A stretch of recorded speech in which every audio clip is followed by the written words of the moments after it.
Welcome in to another episode of The Morning Drive. I am Bean, the comedian. It is Friday, May 10th, 2024. Um, Today's show, man, we got a lot to talk about. It's Friday, man. We're gonna have a fun show today. Of course, we got D, we got Bobby Bright. Um, a lot to get into, a lot to talk about. Yesterday was crazy, man. A lot of shit going on. I don't even know if we got time to get everything in today's show, but we're gonna do the best we can. All right. So subscribe, like, share, um, and stay tuned, man. This is the Morning Drive.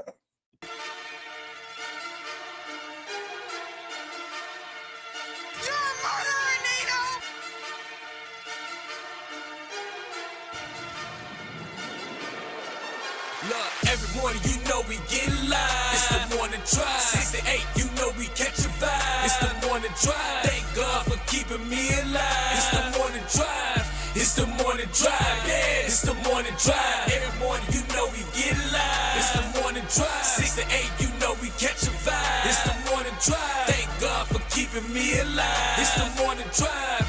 It's the morning drive, yeah, it's the morning drive. Wanna welcome y'all to the morning drive. Just sit back and enjoy the vibe. From Monday to Friday, Beats and Beat Right, they record live. They've been going crazy ever since they arrived on the premises. Gotta love the fact that they promoting black-owned businesses. Be Right, strolling and trolling, Beans got the viral video. Any celebrity news, they gon' let the whole city know. Make them laugh so loud, bet they got the whole city woke. Reaching people around the world, not just rocking with city folk. Wake up feeling good, gotta get them jitters off me. Show come on at 6, make sure you get your cup of coffee. Not talk about no seatbelts when I say I hope you strapped in. You don't wanna miss this show, so I hope you tapped in. Every morning you know we get live. It's the morning drive. 6 to 8, you know we catch a vibe. It's the morning drive. Thank God for keeping me alive. It's the morning drive. It's the morning drive, yeah, it's the morning drive. Every morning you know we get live. It's the morning drive. 6 to 8, you know we catch a vibe. It's the morning drive. Thank God for keeping me alive. It's the morning drive. It's the morning drive, yeah, it's the morning drive.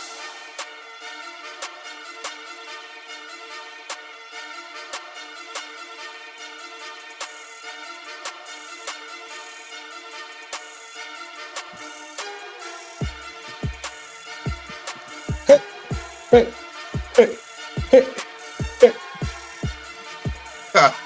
Raise the roof. I feel like raising the roof today, nigga. Raise the roof. What in the 1994 is going on, Chicago? Hey, we raising the roof today, nigga. Raise the roof. So early, so ghetto, Beans. Huh? So ghetto. Raise the roof, nigga. Like, good morning. The My roof is voice on is still fire. very mature. Good morning. The Oh roof, man. the Hey, roof, hey, the get roof you a is lot on in here. fire. And we don't need no no water. leather. Burn, mother. Burn, mother. Burn. Hey, it's May 10th. The year is 2024. This is another installment of the Morning Drive. Y'all seen him in the intro. Y'all seen him as an icon of fashion. Y'all seen him as a video editor. That's our host right there. That's Beans the comedian. And we got the fabulous, the marvelous, the ever wonderful D-Lux from Lux Brands, Urban Lux Brands in the building. I'm Bobby Wright, man. And we about to get this shit started. How y'all feeling this morning? Wonderful. Man, I ain't gonna lie, man. I was working last night. I gotta see I don't have like I gotta get my body back to a set schedule. You know what I'm saying? Because like with this the whole freelance shit, I'm fucked up. Like with my sleeping and all, I can't get it right because I was No, you got to stop trying to squeeze all the coochie in the middle of all of that, bro. You got to get your schedule right first, then add coochie later. okay. So don't put the coochie first. No. Money Talk first. Talk to him, D. Purse first. Purse first. You know, You're always full of like the good phrases, the good sayings. You're really good with that. But you read a lot. A little bit, yeah, I do. I do tap in, and I listen to the older guys on the streets. Yeah, Beans, you could learn a lot Hold from on. this older guy. Hey, You see the can gray? read? You see the gray? You can Hey, read? I was at El Salto last night in Munster, Indiana. Before we get into the thick of things, thank you so much, Big Hefe, Josh Summerall. Felt good reuniting with my dream team, homegirl Shamika Finley. Ray Chi was in the building. When I tell y'all this, man, let me tell you this real quick. I did a show, El Salto. The brother who runs the show is married to a white woman. And when I tell you that the show was ran like a white people show, when I say that, I mean that shit was on time. It was on time. It was on Oh, time. Yeah. It ended on time, and you got paid. Oh yeah, all that. So Big Josh, man, thank you for marrying that white woman, brother. Thank you. What we got today, Benz? Wait, yeah, that's overstep, but then I have to imagine that she has like the best sex also. The best cook? With all the exclamation marks. Yeah, definitely don't put me in this position because you're gonna force me to tell the truth. I don't know how to lie that well. So since when?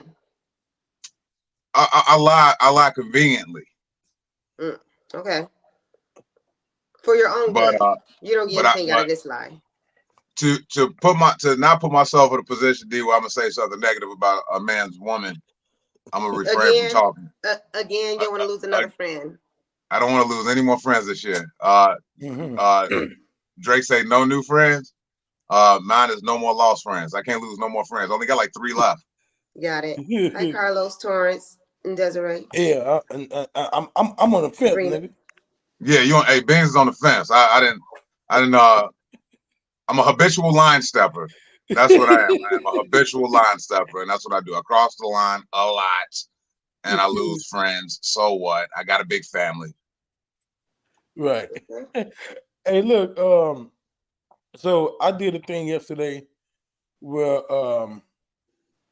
I posted a picture of Angel Reese on Instagram. I seen that thirsty ass shit. And look. And I tagged the thing. I say day one. So they want to shoot my shot. So every day I post a picture until. I thought you was about to show that the image of how thirsty you looked on Instagram, because you didn't shoot your shot, bro. You launched a torpedo. Yeah. You posted a thirst trap? There's a Beans thirst trap out there? Well, he posted a picture of her in her uniform and tagged her in the caption, talking about he'd drink her bath water. Ain't that what you put? Well, no. Well, no, you didn't put that. That's what I was thinking. You might have wanted to put. Yeah, nah. I just said. You said you would suck her toes right before you beat them. No, you didn't put that either. What did you put? I said I want to braid her hair. You can sit between my legs. I can braid her hair. Say in between your legs. What you gonna do? Braid her hair? Yeah. Okay. So inappropriate. Hey, stay on camera. Hey, we're gonna try. Hey, this is today's challenge. How long can we go without D disappearing off camera? D, stay on camera. We know that you ain't say that shit. It's on visual. They know who said this shit. You never know. People love to like dip in right quick for about 2 seconds and be like, that girl over there from that cafe has said. That's Reed, good morning. Even though one of y'all said it. T Stills, good morning. Oh, everybody sliding in. Hey, good morning, everybody. And Sabrina, they popped up at the cafe yesterday, like independently and separately of each other. I walked into the cafe because now I don't have to be there every waking moment. Unique can open for me without me. So I came in the middle of the day like a boss, you know, because my teammate already had it down pat. And when I walked in, T Scales is there talking with Unique, having a great day because he goes there because sometimes, you know, you want to go where everybody knows your name. So he's just there kicking it, you know. I was like, hey, T Scales. So we're all talking and I turn around and Sabrina walks in. We're like, hey, Sabrina. And then she comes in because, you know, we're like cheers for her too. So we're all just sitting around talking and stuff. So it was good, you know, just walk in and see my people and the other people come in and that was that. We sent y'all a selfie, but nobody responded. I feel like No, y'all was I hating. hit the love button. I loved it. Sabrina, thank you for patronizing the cafe. T Scales, per usual, with your infectious smile, man. You got an infectious smile. I could be having the worst day, T Scales, and I see you smile, and it makes me want to smile. He does. Good morning, Alan. Definitely. Alan Ford. Hey, while Alan Ford's in the comments, we're going to get this out the way. We're going to say it a few times because we got to get this show underway. Riddles Comedy Club, May 22nd, 2 takes, hosted by the brother right here on the screen, Alan Ford Jr.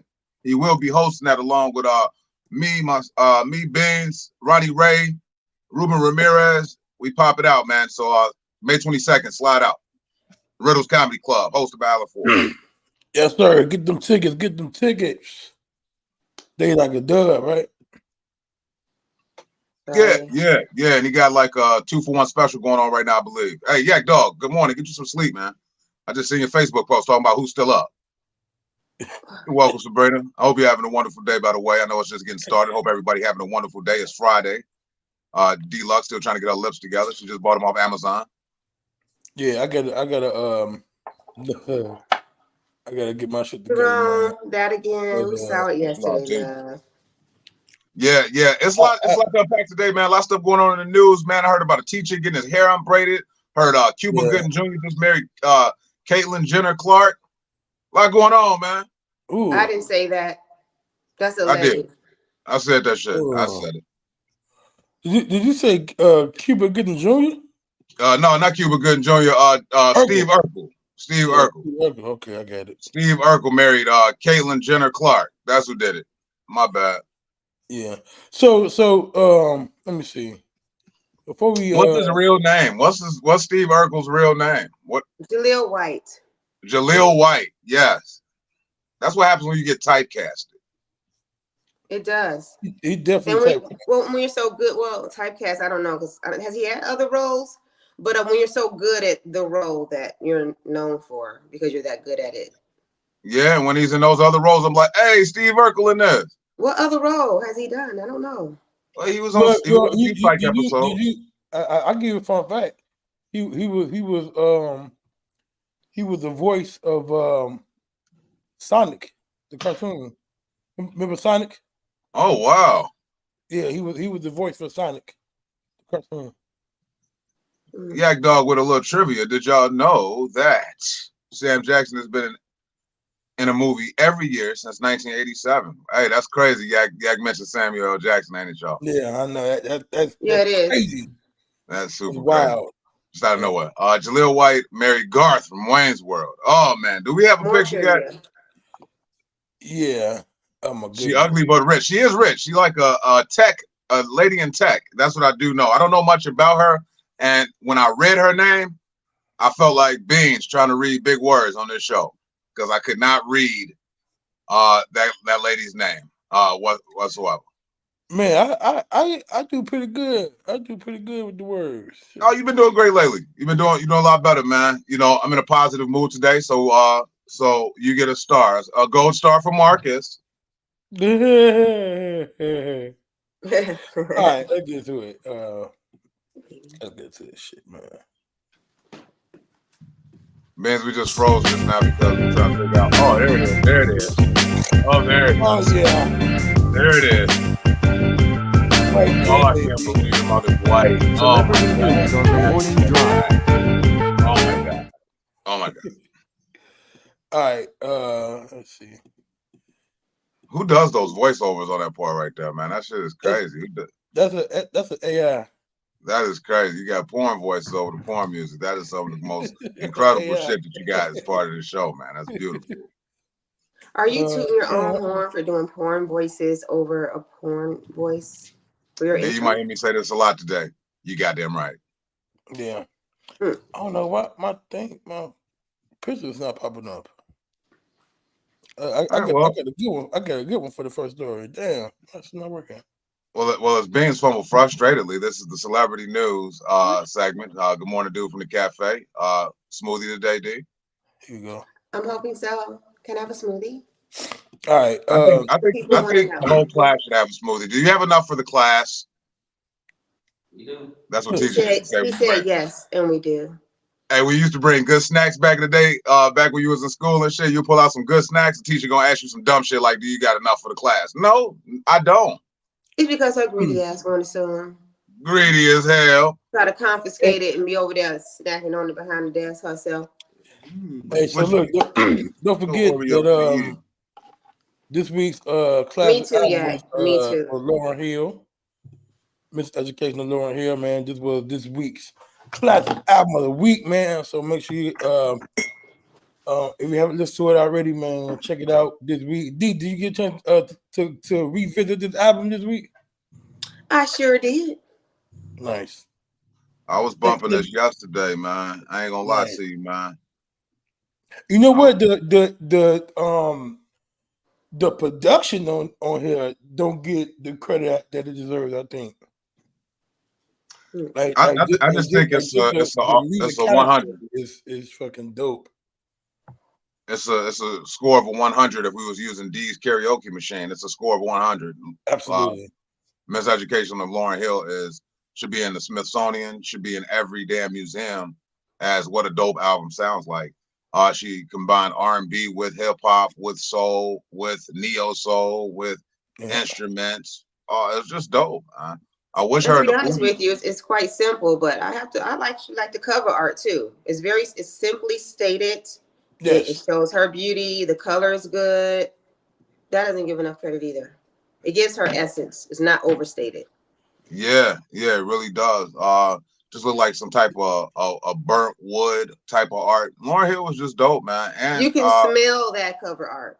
It's like a good. Oh, you know what? That's why I think. That's why like she could justify a one and done. You know what I'm saying? No. The real question, no, Benz, is what you hit though. No one can justify one and done. You know, we the people always want more. What'd you hit? Not you, D. I was gonna say, but no, because I feel like there would be a little musk to her if I swing that way. I feel like it's a little musk. So, Lauryn Hill, a little musty. Okay. Yeah, what about I don't think her height. You know, I mean, you don't think she read Mitchell? No. I think that she's one of those people who's like, I'm not saying that her hygiene is bad. I'm just saying I feel like she's one of those people that's like, my natural is my natural. Nah, but you know what? Once you live in those areas for a long time, you don't care about those areas after a while. You just be like, man, that's a natural smell. People like that animalistic smell. You can really tell when a woman's in heat. No, I get that. I can appreciate my man's natural chemistry. I don't really care for all the colognes and all the stuff. And actually my husband doesn't either.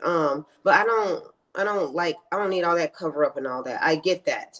But some I'm a cologne guy. stranger I smell. I love just cologne. smelling them.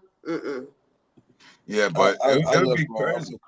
I used to think women had bad pH, but they was just turned on by me. Really? Oh wow. Okay. Cool. All right, what else we got, man? Before D disagrees. No, I understand that. Well, you're smelling pheromones and things like that. So you was like, why does it smell like anything? You felt like if you smelled anything that her pH was off. I did. And then I realized, like, okay, that's the equivalent of me getting a hard penis. Her coochie started stinking a little bit. So that's cool with me. I said, okay, so, well, you probably know this by now, that all women don't stink per se. It's a all women may have a different aroma, if you will. But I would hope the majority of them doesn't stink to you. I think Lauryn Hill smells good as fuck. I think it should smell good first and stink later. Once you're intertwined with it, sometimes that's when it gets mixed up. And I'm okay with that. Just introduce it. And a woman, it might smell foul, to be honest with you. Most of the time, it's the guy, when he's mixed in with her, he throws the woman's pH off, since we're speaking about pH. That's when a woman. I did hear about that. That's scientific talk right there. I did hear about that. Definitely science. You know? But y'all hear about what's her name? Erykah Badu. That people have asked. They say she smells so good. It's a known fact. They say that Prince smelled very good. Grown men, other men say that he smelled very good whenever they would come across him. And people say the same thing about Erykah Badu. So Erykah Badu did respond to that. They was like, they say you smell good and you do smell so good. What is that? She was like, my pussy. Ha. Nice. And then shortly after, she began to, I guess in her way, bottle it up or whatever. She's selling the incense and stuff that allegedly somehow has the essence of. So do you think that is that way because she doesn't allow a lot of foreign objects in there? I can't say, I can't confirm or deny that. If I had to guess, I believe that Erykah probably does do a lot of stuff. I didn't even know Erykah Badu had asked her yesterday. I don't think. Oh, how Erykah could you not Badu know thick as that? fuck. How could you not know that? Man, hey, look, I try to pride myself on being woke, but in that situation, I was asleep. I don't think, I think that Erykah is far from a prude. So when you ask, do I think that she may have had foreign this, that, and the third? I don't think. I would imagine that she's very imaginative and adventurous. If I had to guess, but I feel like the things that she would probably do allegedly, if I had to guess, she would be very safe and smart and hygienic about it. Okay, she's using sheepskin. She's not using latex. And what's going on? And the right Jackson? hypoallergenic cleansers and all that type of stuff. Well, we're gonna find out because I'm a DMer like Benz has been DMing Angel Reese. So I'm gonna shoot Erykah Badu a message. I'm gonna have about a 10 question questionnaire. Hopefully she responds back about her pH and why it smells so good. Hey, no, hey, look, so I posted a picture on my story, and normally when you tag somebody in the story, it'll send them a message automatically, letting them know that this person tagged you. So it sent me a message back. Well, it let me know that she didn't see the fucking message because I guess she's not following me. So, Morning Drivers, go on my Instagram. We gonna flood the tags. We gonna flood the tags. You can see that shit. Okay. I'm about to do it right now. What's going on with Steven Jackson, man? What's the demo? Steven Jackson. So he I really want to see what you gonna say about the so he left his fiance at the altar after she refused to sign a prenup, and then literally left the wedding and went to a party hosted by I want to say Gilbert Arenas, somebody, and had a party after he left the altar. Now, you know, the same Gilbert Arenas that confiscated or repoed his $400,000 engagement ring, the same Gilbert Arenas? Yeah, that dude.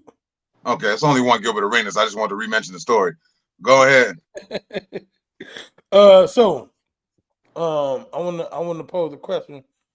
What do y'all think about prenuptial agreements? D, I'm gonna start with you because I can see it in your face. You already finna go there. So talk to me. Well, what you're seeing on my face is that I feel like I've discussed this story before. I feel like this story is pretty old. But then I also think I see that Martell said he did not leave her at the altar, LOL. I think the story was something like he presented her with a prenup and she wouldn't sign it or something. And it was shortly before the wedding or very soon, like right before the wedding. And so then he didn't marry her. But I feel like it was some back and forth. It was, or like he sprung a prenup on her, like then the wedding's tomorrow or 2-3 days out. She was like, what the hell? No, like, what is this? So he was like, oh, well. And then he went and kicked it or something very bizarre or something like that. Now, what men do. Judging from getting to know you guys, I don't know. Is it really true he went to some party with the other guy, or is you just saying some shit? No, that's what is reported in the story. So. Okay. And if that's true, I wouldn't be surprised. You know, fuck boys hang with fuck boys. They be friends. So it's just really no surprise. With regards to him springing, I wish we had the details because when I talked about this before, he definitely has a right to present a prenup.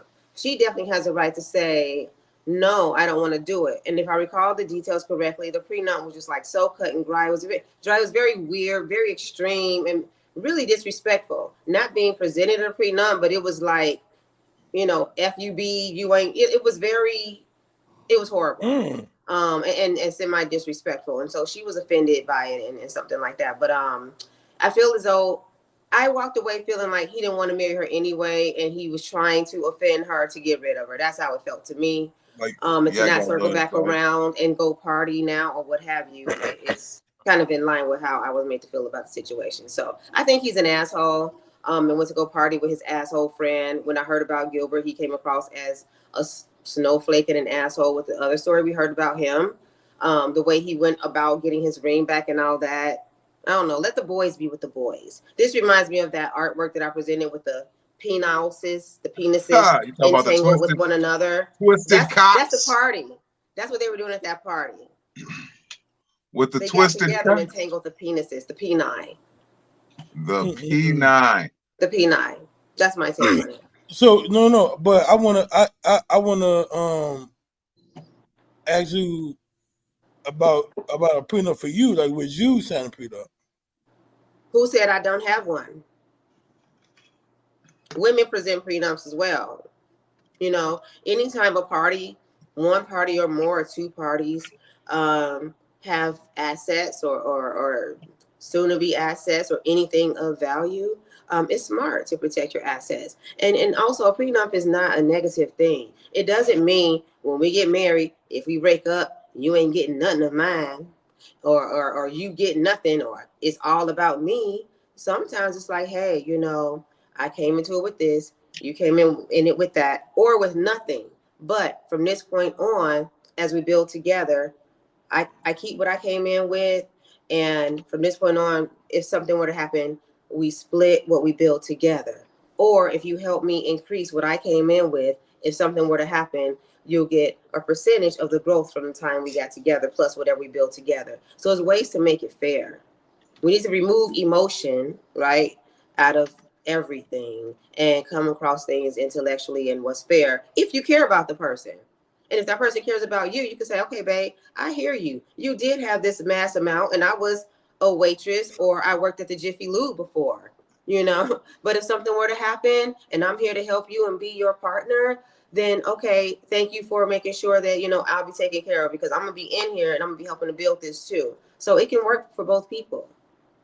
I think they should have procreational prenups too. I do too. What's on Real Housewives? She call it a silly girl. Portia call it a baby nump. They should really have those, because I think it's a lot of guys out here. Like they say, women could be. What are they trying to pass through Congress? And if y'all just tuning in, we talking about Steven Jackson leaving his woman supposedly at the altar and going to go party with Gilbert Arenas. Well, let me. It wasn't Gilbert Arenas. It was Stephon Marbury. I want to correct that. Oh, okay. Okay. I ain't heard that name in so many years with them cheap ass shoes he had back when he was in the league. So he had his shoes at Venture. Zayres. He was selling his shoes at Zayres. Go Blacks. You took it out. You took it out for the say Go Blacks. Gotta be faster than Woolworth Express. That nigga was selling his shoes at Woolworth Express. Hey, I ain't gonna lie. Go Black with the stove. I used to love Woolworth. Service merchandise. He was selling his shoes at Service merchandise. No, not Service merchandise. Wait a minute. He still got his shoes at River Oaks Mall. That horrible mall. At a kiosk. At a kiosk. And they make them right in front of you. They make his shoes right in front of you. That's Hey, River Oaks is horrible, though. Custom laces. Right next door to Claire's, where Beans gets his earrings. Right next to Claire's Boutique. Yeah, we do it. Hey, we're doing a shout out to everything you shouldn't go to. Hey, so the procreational prenup would be super dope, because yes, women have a choice. Women don't have to get abortions. Women don't have to keep the baby. We get it, or all that other stuff. But where does the men come in at when the man don't? Stop right there. They come in at. That's their fucking choice. Okay? Wrap it up or don't come in at all. That's the choice. What you mean? We all have choices. What do you mean? I'm so sick. Why do women gotta always carry all the doggone responsibility? But the men are so logical. Females lock them legs. Well, you need to strap. You need to cover it up. But do you think and lock the legs? But y'all so strong. Y'all so much stronger than us. Y'all have all the muscles. Well, No, so I don't much want to make it. I big don't and want to burly make it and strong. a rah situation. I just want to pose a question real quick as we transition to Ben's No, it's next level. rah-rah because of what you just said. I know, Women have all the choices. We have no I'm trying control to over get our your body. Do you know eyebrows to what's going straighten back on out. in legislation right now? I'm trying to get your eyebrows to straighten back out. It's Friday, D. We No, just try to man, you kick be saying some crazy stuff, man. I'm sick of it already. already. We only 38 minutes after the Disrespectful. hour. You tuned into the morning drive, and D ready to whoop my ass. She about to jump through the screen in the metaverse on me. I'm sorry. Charlie. All I'm saying is, and Yak Dog, go live at River Oaks Mall when you get a chance, man. So you can so we can see what a deserted mall looks like, sir. That River in Oaks Forest is City. horrible. Been It's a horrible. horrible mall. But this is what I'm saying. I don't know what keeping Forest City open. Your penis, your condom, your choice. Is that gonna be on the commercial? Any gas station to give you what you need. Y'all go to the gas station and get them, what y'all call them? Them packs, the little packs with the stick bins on them and shit like that. Grab a 3-pack of condoms. Or one if you're beans. You say you only need one pack. I don't need the pack. You go Raw's Law. No. You talk about the honey pack. Well, whatever. Y'all Yeah, can go and we get talking all that from the gas station. Grab some condoms too. No, That's your dialysis. choice. That's the choice Man, that the men I have. got so pissed off. I tried some new blunts last night from the gas station, and I'm so upset at these new blunts I got. All I could think of was TLC. Don't go chasing waterfalls, because I should have just stuck to the rivers and the lakes that I was used to. He said There you you go. Chicago Bears. What kind of blunt was it? Man, I use vegan wraps, bro. I don't like tobacco anymore, so I use vegan wraps. So I was trying out some new vegans, and just didn't go well for me. Didn't go well. Yak Dog, shout out to Yak Dog, Raw's Law. Did you ever try the Mike Tyson ones that I showed you? I don't like the way Mike Tyson sound on his podcast, man. And I thought that I was gonna start sounding like Mike Tyson and coughing and voice like this the whole time. I'm scared of that voice. I don't want that voice. I want to sound like an Infect Truth commercial. I'm good. Okay. Yeah, he got the best blunt in the market. You know what? Next time I'm with you, bro. Here he is. Oh my. Here we is. Hey, Whoops, look, he put her in the He cannot be serious. in the DNA machine. Normally you go in the DNA machine, you come out looking better. So I would hate to see the starting point, but Yikes. I do want to say, and I feel like I'm saying this a few times a week now. Remember, I said that oftentimes when we get with someone, sometimes our attractive level matches like that same like level. I feel like on the face side they match. You think so? I think. He is not more attractive than her. You said he's not attractive? No, he ain't attractive. Come on now. Somebody said she looked like Steve Carell. You ain't like Stefan or Carol? No one did. He had a little manufactured swag that Enerco had none, so we were happy about that, but he wasn't cute. So if y'all just tuned in and don't know who these two people are, says Family Matters star Jaleel White marries Nicoletta Rule, and she got that paper. But Yak said, speaking of prenup, she made him sign one. She made Jaleel White sign one. Absolutely. Wow. Who is she though? I never heard of her. Nicoletta Rule, I believe she's some type of tech. I'm looking at it now. You know how much white people love to talk about where they work at. She got a long breastplate. Yeah, she's some type of tech lady. She's involved in something. It's like if Steve Carell smashed Adam Sandler and got Will Ferrell pregnant. Yak is on one this morning, and he is on target. Normally, I would say Adam Sandler slander, but you may have a point there, Yak. You may have a point. Or Steve Carell. You want a pretty girl right now?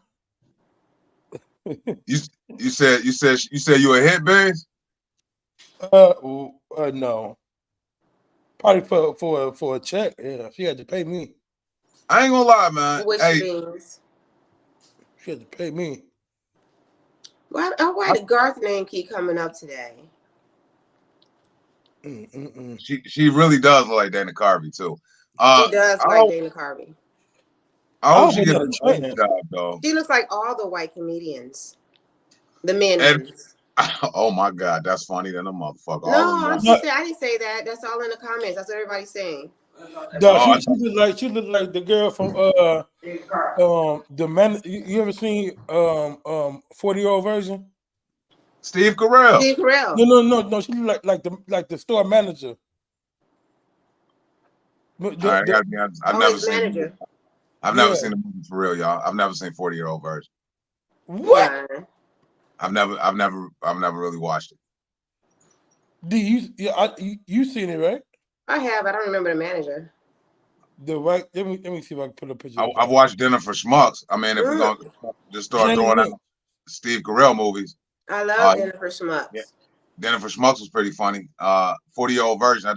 You know what, it pissed me off because it made me think about AC Green, ex-basketball player for the NBA, who was actually a 40-year-old version. And I just stayed away from the movie. Was AC he? Green, AC Green, he used to play for the Lakers. He went on this whole campaign about how he staying dry. For And, marriage. he was saying it was like for religious reasons, but I'm just like, dude, you in the NBA, man. You got to risk it all like Magic. Magic called HIV for that coach. Hey, I hey, mean, for that do you what? How do we respect the know? person? We don't know what the root cause was. You're right. We really Is don't. that respectable to stay a virgin until you get married? No. This is John Lynn. This is what she looked like. Who? Oh, Nah. shit. Man, why didn't you say why didn't you say what's the name of the Glee? Why didn't you say Glee? I never watched Glee. Me neither, but I know she's from Glee. She done got older. Speaking of Pete Davidson, I'm hope. looking at Jaleel. He looks like a black Pete Davidson. Hey, it will be no Steve Urkel slander. We're going to be talking about white people. There's plenty of ammo, plenty of material. I hope that she's not a transmission. Oh my God. What's the next story, bro? Because we're not about to get canceled. I ain't say that either. Can I get in real fast? That she's not a mechanic. Okay. I'm trying to look, beat the over-under and not turn my camera off today. I'm trying to hang in there. Hang in there. You know, I backed up out of that one too, D. I backed up out of that one too.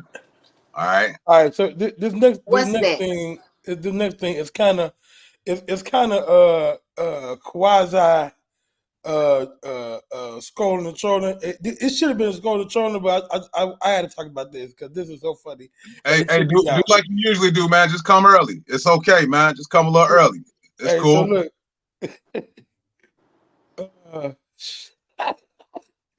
yo, this literally took me out yesterday, bro. Here we go. So do y'all know who this Yeah, that's right? Shamar. Shamar, right. So she posted this yesterday. It's about I'm selling place. She literally typed like she talked, right? I'm sorry, what you just say? She typed like she talked. That's not a she. Okay, whatever. Just for the people. It's a transmission. It's a guy. I know. No shit. But who wears weave and lashes? I respect people's pronouns. Does he call himself a she? Yeah. Okay. I think it depends on the day, but okay. I mean, we all know that's a nigga. I didn't say that. I gotta be honest with you. I didn't even know this was part of the human species. I thought this was an animal dressed in clothes, but I'm gonna shut the fuck up. Stay on camera, D. All right, so I'm gonna read this out. I'm sell plates tomorrow. Fried chicken, mashed potato gravy. The fact that you're reading this menu is green bean. Spell Rose, right? Yeah, you get that right. Yeah, we give a B+ for Rose. Mountain Holler or bottled water. Okay. Malcolm Damien cookie. The Malcolm Damien took me out, bro. Oh, is that supposed to be macadamia? Yeah, Malcolm Damien took me the fuck out, yo. And then this whole thing is $75, right? And that's crazy by itself. And I bet you that food good as hell too. Would you try it? No, I wouldn't. Okay. I would And not. so he's shit, selling plates. He said he had posted the day before that he was homeless, had nowhere to live. He was in a hotel or something. I don't know if you've seen him before, how he looks when he opens his mouth, his teeth, how he talks. But he was banging on the bathroom, saying he was homeless, had nowhere to go. So the next day he's selling these plates. But this is all after all of his shenanigans. He twerks. You know, his body, he has some sort of condition he was born with. His body is shaped like an S. And he wears booty shorts and weave and lashes and nails. And he's always twerking in the club and drinking bottles and very ratchet. So to be living all high, acting like you have all this money, but you don't ever look like it, and talking trash about how people don't have money, but then every few months you're homeless, but people presume you get an SSI check. It's just a lot of drama. And then to be selling plates, that's just more of the drama. Okay, so another question. Have y'all seen This is Antoine does. 300? Let me get this off. Because I can't. In the jelly, Alan, in the jelly, because jam don't shake like that. Oh my goodness! Hey, we on one this Friday. This Friday, and we acting the goddamn fool already. The comments are lit. Alan, nobody wants to think about nobody stirring the mashed potatoes and gravy with transformation cock. We don't want that in our life. Definitely don't. Not with transmission. What type of gravy is it? He said transmission fluid. Don't say what that. It is. Oh. Transmission. So look. Have you seen 300? I heard samples of it, but I've never watched it. You talking about with Russell Crowe, right? Right. Yes. So no, that ain't Russell Crowe. That's I thought it was Russell Crowe. Oh no, that was Russell Crowe. No, Russell Crowe is Gladiator or Braveheart. What's the metaphor? What's the reference?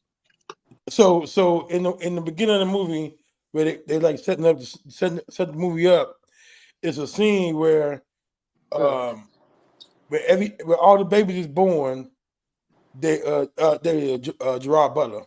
Right. Oh, Gerard Butler. Right.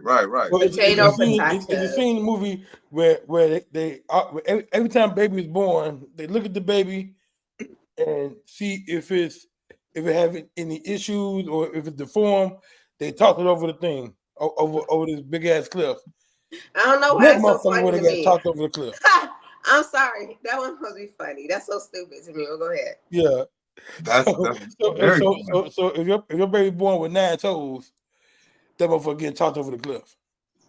That motherfucker would have got tossed over the cliff as a baby. Definitely would have got tossed over. I read a story about King Henry VIII, man, and I guess he didn't know how children worked.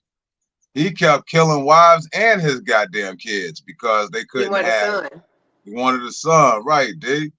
Yeah. So, hey, you know what? When they that small, people just don't give a fuck. Like, hey, we ain't get to know them, so let's go ahead and throw them over.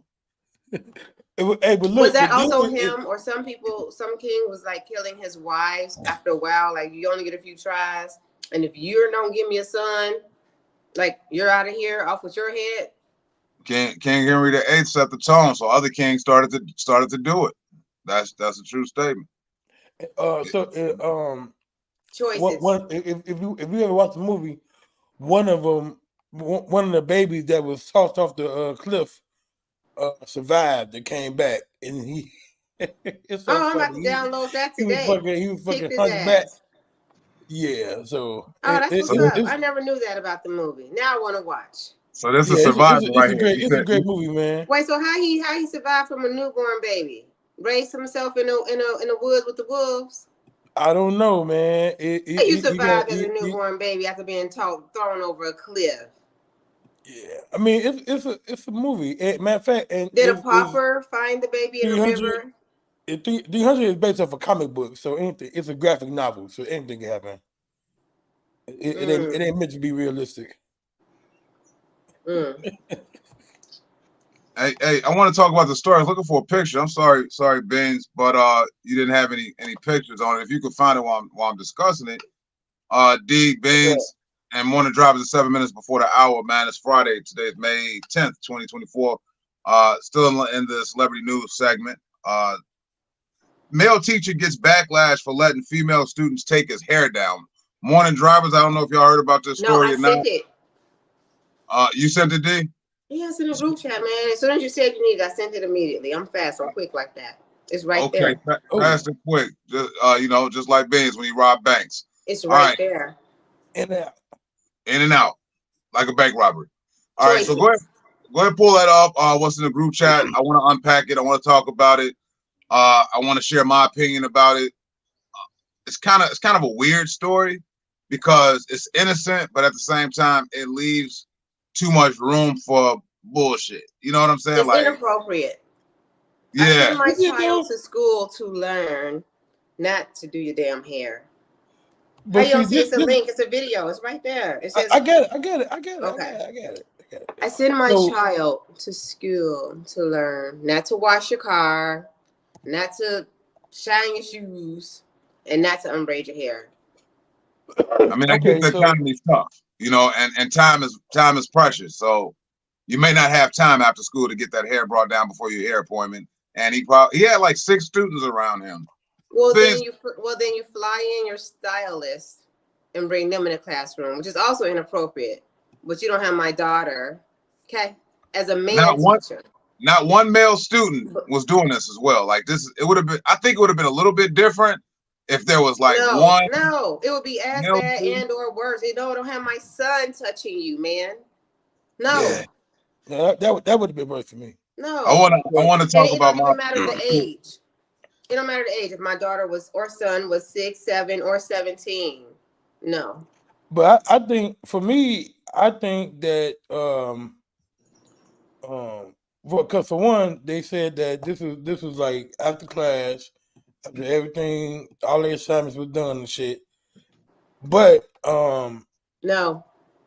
I think it's a bonding moment between the teacher and the kid. No bonding moment. The extent of bonding should be a teacher-student team of teachers, team of students playing a basketball game for charity, or something like that for bragging rights. That's the bonding. You don't touch each other. There's no reason for the kids' hands to be in the teacher's hair or on their person. Let's see what video you got, bro. Let's take a look at this. Morning Drive. I'm having an issue trying to download it. Hold on, give me a second. Yeah, because I don't have any daughters, but I know if I found out my daughter's male teacher and allowing this. Did y'all see the show Found with Zach Morris? Again, another typecasted child star. Zach Morris and the lady from Shameless. It's a show called Found on NBC. And she got close with her teacher, and he wound up abducting her and kidnapping her for an entire year because of the bond that they built. Exactly. So I don't want a daughter of mine, not even a son of mine, that close to a teacher. You know what I'm saying? Because you rubbing fingers all through the teacher's head and shit. No, did he pay these kids? Like, what are we doing here? Well, let me see. Do you want photos instead of a video? I have photos. I got it. Let's go ahead and stir the pot a little, shall we? Last Friday, 10 minutes before dismissal time, I decided to live stream my students helping me take my hair out. There was quite the discourse in the chat, which had people saying this was inappropriate and other people saying this was completely fine. There was nothing wrong with what I was doing and people were just making it weird. So of course I had to bring this issue to the big stage. I would like to represent myself in this case, Your Honor, if I may. Number one, for a little context, I had a hair appointment immediately after school and I needed my hair taken out beforehand.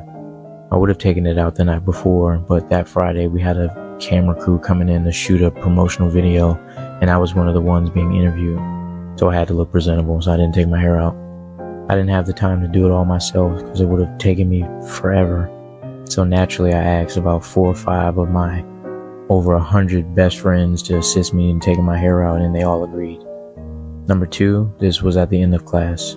This week we were doing STEM fair presentations. Since it was Friday and all of my students did an excellent job on their STEM fair projects and presentations, I told them if we get one solid presentation in this class, I'll end class a little early and they can have fun and play basketball. If I was a female teacher, those people wouldn't be in the comments saying, oh, this is weird, this is inappropriate. Because me personally, I don't think there's anything weird about this. People are saying, oh, that's too intimate. To me, it's literally just hair. Like you like mom and daughter. So Yikes. they did such a good job on their presentations and the schoolwork. He rewarded them by free and cheap child labor. Number one, Child labor is crazy. child labor this is what you pay people to do. I get my hair braided all the time, and when it's time to take my hair down, and I don't feel like, because I hate taking my hair down, I pay someone to take it down. They charge for that. No one takes down hair for free. You see, you have 5, 6 people work on it. I pay to have that done. That's a skill. People charge for that. Number one. Number 2, then he goes on to say, if I was a woman teacher, it'd be no problem with it. For you to say that, you know there's a problem with it because you're a man. And then he also has a problem with making right judgment decisions. He says he goes live to do it because clearly he's trying to like show off, like, look at this, cool. He wanted a viral moment and he got one. He said in the chat it was lit. People was like, this is inappropriate. Oh my God, they're upset by it. He continued to stream. What's wrong with this dude? He's an attention seeker. He wants to go viral. From what I found out, is this isn't his first video. He does a lot of videos, and this one finally hit. So this is, I'm sure it's exciting for him. Let's see. Yak says people have fetish getting your hair done these days. Has fetishized. That's a big word right there. Fetishized. That's a great word these days, and that's why it's weird. Also, people are projecting their own traumas onto this man. We just don't live in that type of trauma. It's inappropriate. It's just, I just think it's. I don't think it is. I don't like that term, projecting your trauma. No, some shit is just fucked up. It's some shit is just you don't do. It's just inappropriate. It's just common sense, just not to do. So would it be the same issue if it was a woman teacher? It would still be inappropriate. I send my child to school to learn and do social things with their peers, not to be doing hair for an adult. However, there is a level of added inappropriateness because it's a grown man as well. So when I go get my hair done, it's a woman that do it, but the shop has what they call like the shampoo girl. Yeah. And she probably like, I'm pretty sure she's in high school, probably like a junior or senior, and she the one who wash my hair and get it ready for. That's her job. She's employed. Yeah, there. but she's age appropriate and it's her job.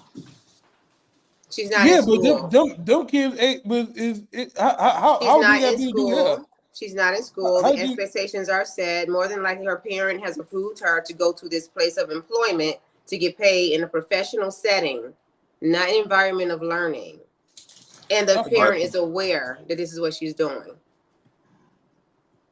And then did you hear all the excuses? I agree, Ed. All the excuses. I didn't have time to get my hair did. Oh, and I would have done the night before, but it was something else. So then I wouldn't have time. But then I was tired, and it was this and it was that. Balance out your time, manage your time better. No, it really is a cop out. I just think that why videotape it? And even with that, if you're asking your kid, hey, what'd you do in school today? Well, we learned this, and I also took my teacher's hair down. Man, I be up at that school so quick. Too quick. So quick. And I don't. Cardi B came out and made a statement about it, saying that he shouldn't be fired for this act. Do y'all think that he should be fired for this? No. Definitely some sort of disciplinary action. And coaching or training. There should be some sort of something in the code of conduct about this. Why? Code of conduct, when you have jobs or careers, every job should have a code of conduct that says, hey, this is a list of house rules. These are certain behaviors that are appropriate and that aren't. No smoking. This was common sense. Common sense, but we're going to put it in writing because many people don't have common sense. So we're going to put it in writing just so you can't say you didn't know. Don't smoke inside the job. Don't come to work drunk. Don't do drugs at work. All those type of rules. Should have to write that down. You shouldn't. Yeah, I don't think that this is not fired, but and then also don't be streaming shit in the classroom. I don't like that either. Did you get sign-offs? Like you ever seen like on the television show where they have to blur people's faces because they didn't waivers. You're putting our minor children on. You show my kids' faces on the internet. You got without my permission. And the little girls are they're having to get to different braids and stuff, so their bodies are in here to here, so they're going around him and leaning over to do this and that. We don't know who's watching. I don't like that. Yeah, watch the whole video for what? At the end, was he like, surprise, these are little people and not children? What do we need the whole video for? But like I said, I seen his other videos. I was watching it last night on Instagram, and he has other videos that just hadn't popped yet. But he could have did something different with his viral aspirations. This is where you blur the lines between being an educator and being somebody who wants to be famous. Right. Like, boom, fall the fuck back. Think about what you're doing. Think about the impression that you're making on yourself.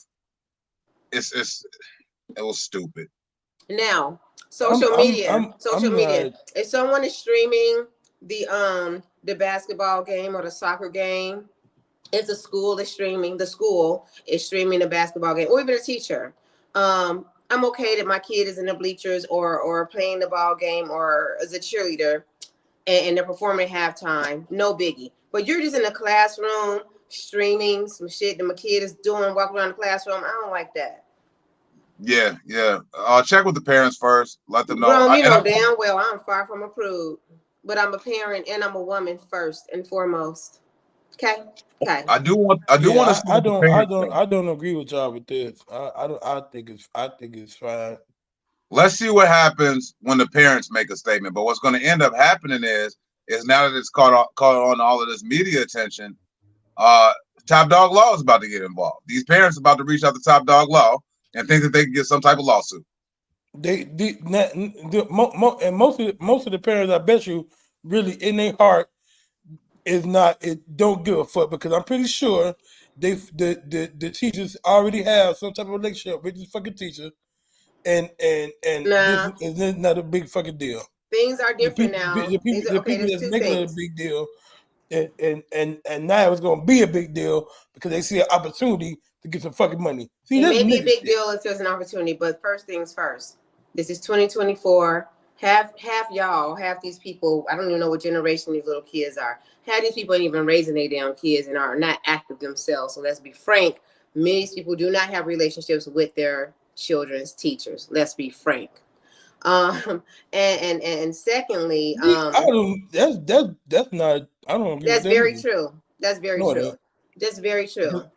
They don't really care about whether or not their kid is streaming and stuff like that. So a lot of people aren't hands-on in raising their children. It's very true. And I see so many little kids walking around. I see so many little kids walking around in the middle of the day, left to their own defenses, and it's just okay. Where?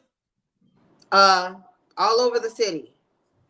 8, 9 years old, walking around doing whatever they want to do. Okay. I see it too. And I do want to applaud this teacher because he is trying to figure out ways. I looked at his other videos. He is trying to find 2024 ways to engage with students because the 1994 way ain't going to work. The 2004 way ain't going to work. So you have to try to figure out a way to engage with these kids, but that's not the way. In many ways, that's not the way. This most recent video, not the way. I did see other videos where they weren't as potentially risque and thought-provoking and potentially looking molestationless. You know what I'm saying? It's Carlos And then says and I then have on, three. and then on top of that, I don't know if y'all noticed it too, but he look a little zesty. No, he So that's doesn't. why I would. Carlos says I have 3 daughters. One does hair, no big deal. He Carlos, look a I little am zesty. I am a woman. I'm a mother. I'm a daughter, and I have a daughter. And Happy early I don't Mother's do Day. hair, but I have 3 hair salons I own. I see a big deal. It's a big deal. The other thing I want to talk about is the social component of it. You guys are like, oh, the parents they didn't consent in advance. Marcel, I doubt that. I think after the fact they're like, oh, after the fact we don't have a problem with it. We have to think about the social component of it, right? Where are these people located? What neighborhood is this, right? We have there's levels and layers to it. So if we are in a particular neighborhood or particular community, they may not know any better, right? They may not live their ways in such a way where they are aware of certain things that don't keep their children safe. They don't know that that this is inappropriate. Whereas other people who maybe have a different education level, may have a different social level, they know that certain boundaries have to be set. So if you like, hey, turn up and anything goes, of course you have no problem with this. So the fact that they're okay with it doesn't make it okay. And people try to what do you got put in the comments, or somebody else put, people project this trauma, or we have these nasty mindsets. It's not about having a nasty mindset. It's just the fact that there's been too many stories that's come across where a teacher then had sex with an underage student, and we rarely see the males, but we see it. A lot of times it's the women having sex with 15-year-old boys. No, but we see it. It happens. It's not most of the time. But either way, I agree with D. Beans, I don't agree with you. No, Beans. And we at 7:09. It's 9 minutes after the hour on the morning drive, man. We definitely have to touch on that topic. It's a hot topic right now. Yeah. May touch down more with that on Monday as things unfold over the weekend, because I'm sure the parents are going to come out and say something. So we'll address more of that. They're pressured into speaking on about it now. They're gonna have to make a statement. Some parents gonna have to come out and say something. They're not pressured. If those parents are okay with this, they're more than happy to be seen and be heard. Like, we good with it. No. Yeah. They want to go viral too. They want to be seen. They want to be heard. To say something, because I promise you, most of them parents. Because most of them parents is cool with it. Because if you a kid and you know your parent wouldn't be cool with that, you know what I'm saying? Like, come on. No, what they do? What? No. What are you saying? You're saying if the kids know their parents wouldn't be cool with it, they wouldn't do it. Is that what the statement? No, I don't want to make it seem like that, but like I said before, that nigga's zesty. Okay, he ain't doing shit. I didn't get sass out of this brother. I didn't get sass out of this brother. What I got out of him was somebody who wants to be a changing factor, innovator in his community, and he innovated the wrong way this time. So what I get out of him is that he wanted a viral moment. Yeah, that too. Beans, it's 11 minutes after the hour. Coming up on the morning drive, we have Scrolling and Troll, of course. We got D's Daily Dose. We got the viral video of the day. So keep your ass locked in your seats. When Beans come back, I'm going to ask him a very important question. I'm going to ask him as soon as he comes back on the screen. He disappeared. Did you hear that sound effect? He left. He was like, poof. Yeah, he pulled it and left. That's really cool. There he is. Okay. His face looks like he pooed it. Robot poots. I don't poop. Speedy Gonzalez poops. He farts. I don't poop. I fart. He farts. Beans, I got a very important question to ask you. Can you please play my motherfucking theme music, please? Okay. Wait. Because since I left, everything got erased. So I got. Oh man. This is turning to Kiddio on PBS. What the fuck? I come on and do it. Okay? Man, play my damn theme music.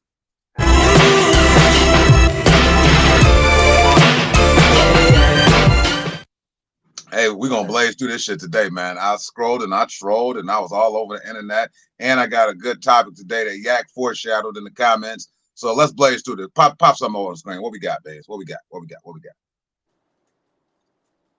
Oh, we're gonna kick it off right here.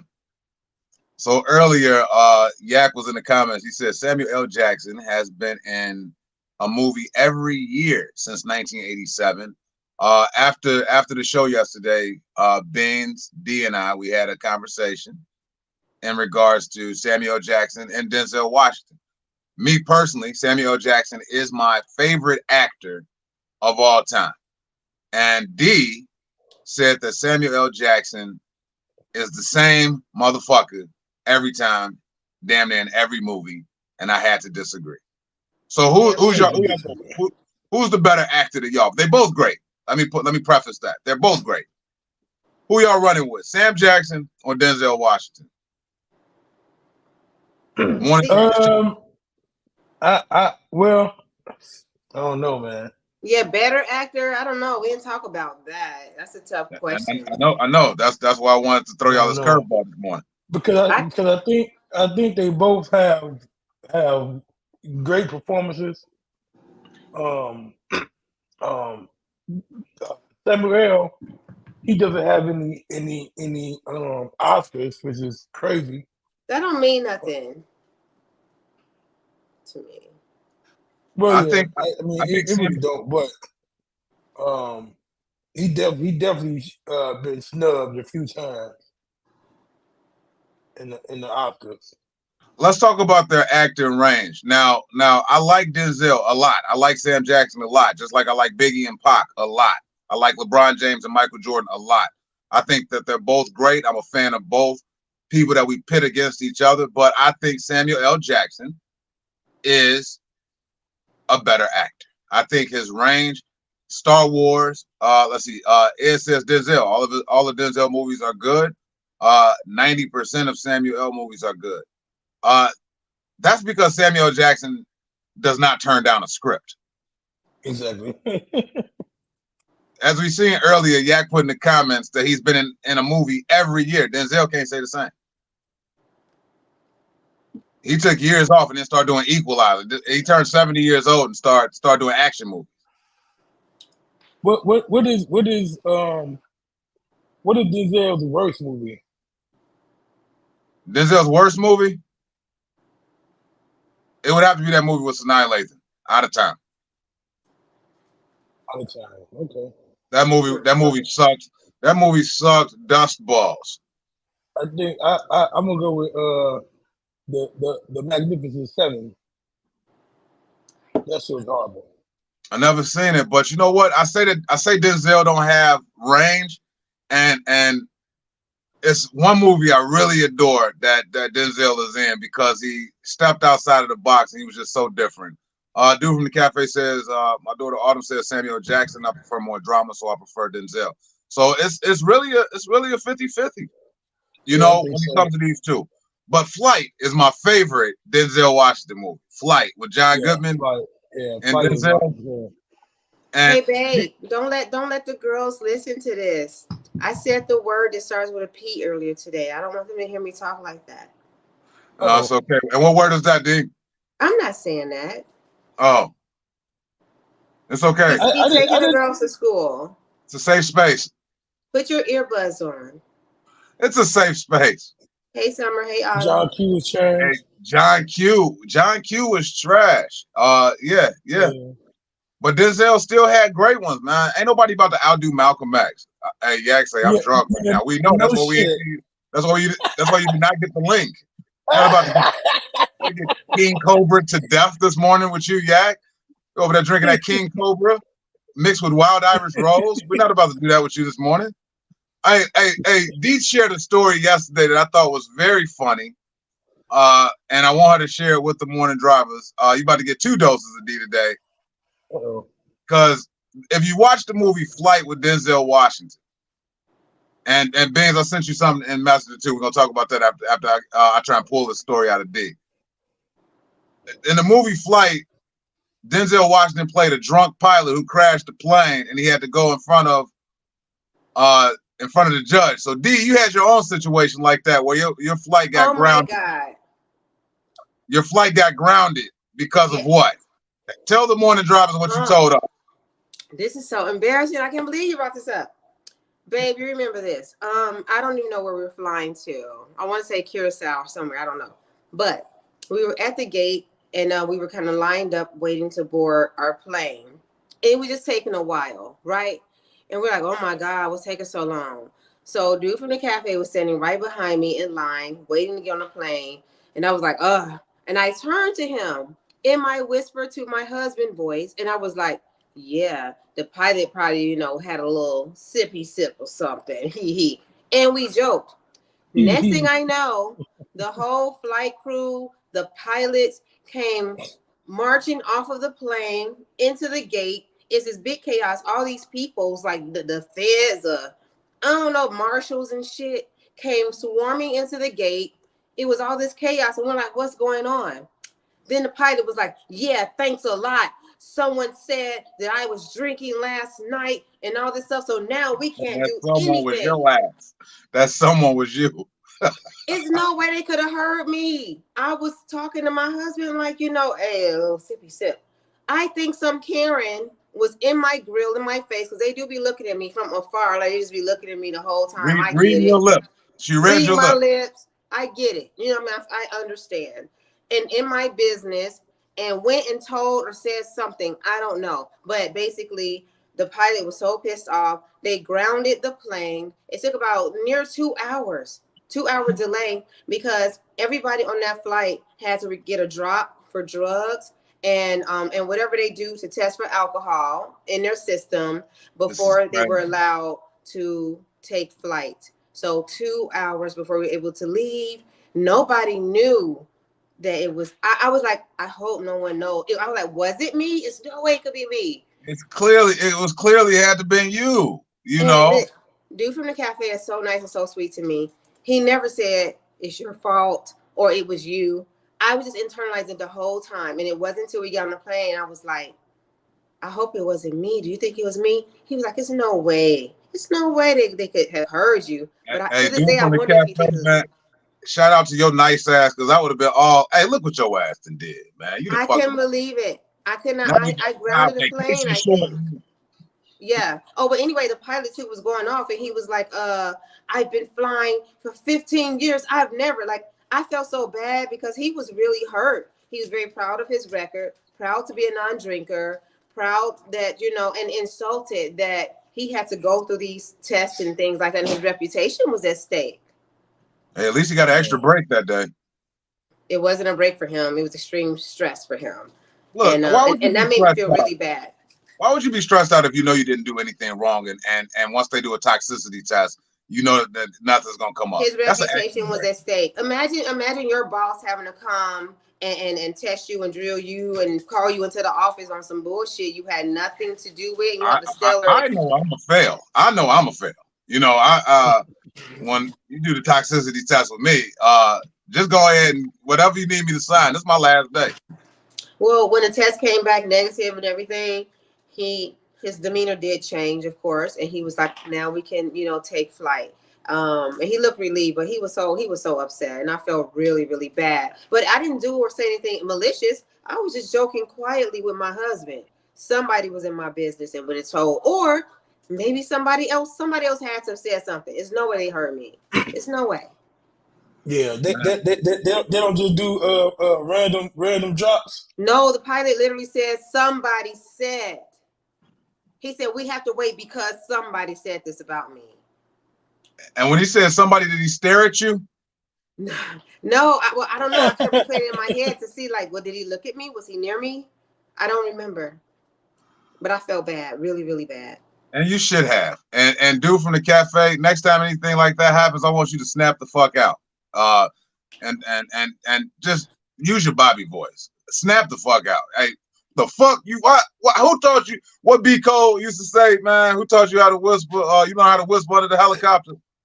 I know how to whisper. But the good thing is I'm glad that even in my whisper, even in jest, even as a joke, that it was taken so seriously. When no flight shit happened on this flight. You know what I mean? The peoples came and they made sure that there was no drunken flight situation. Hey, look, y'all lived. You lived to be able to tell a fantastic story. It's a great party story. So I whenever grounded a plane. you grounded a plane. Next week I'll tell you about the time I was I was used as bait for the SWAT team. I got a lot of stories. Shit. Okay. Yeah. Okay. Was you was the faith that launched 1,000 ships? I don't know that reference, but perhaps I'm sure I got a story for that too. Interesting. We're gonna keep scrolling. I think I'm only gonna do 2 more bands because I wanna get You know that into reference? Hey Tiffany. Tiffany Cuzzo Parker. Good morning. Hey. Good morning, Tiffany. All right, so I was trolling on Twitter yesterday, and I had to grab a picture, but multiple fans are coming out accusing Kendrick Lamar of stealing their tweets and putting them in his songs. Get out of here. Hey, bro. The tea is hot. It's evidence. There's evidence of these tweets from 2021. Screenshots of these tweets. I don't know, Morning Drivers, if y'all heard of this. Right now, y'all tapping trolling. If you go on Instagram, I didn't get a chance to get the screenshots because I didn't want to talk so much about the beef anymore.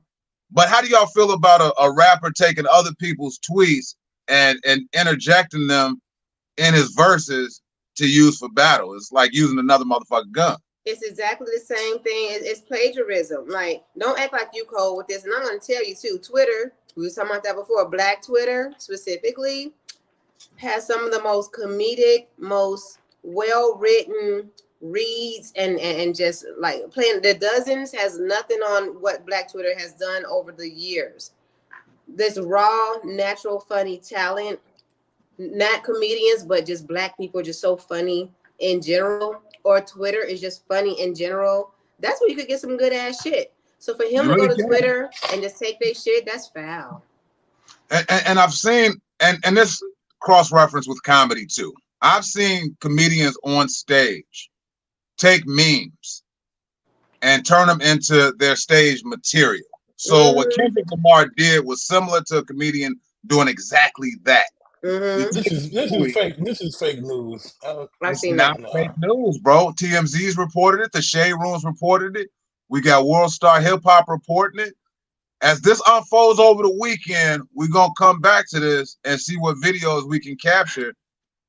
We got a lot of cliffhangers, so we got to talk about the unbraided teacher, and we got to come back and talk about the backlash that Kendrick Lamar is getting. The shit's going so Drake far. Gonna come out with another track to bust him out about that. This the crazy part, D. The shit's going so far that they saying Drake won the battle by default because of this. Yeah, you're first a forfeit. Plagiarism.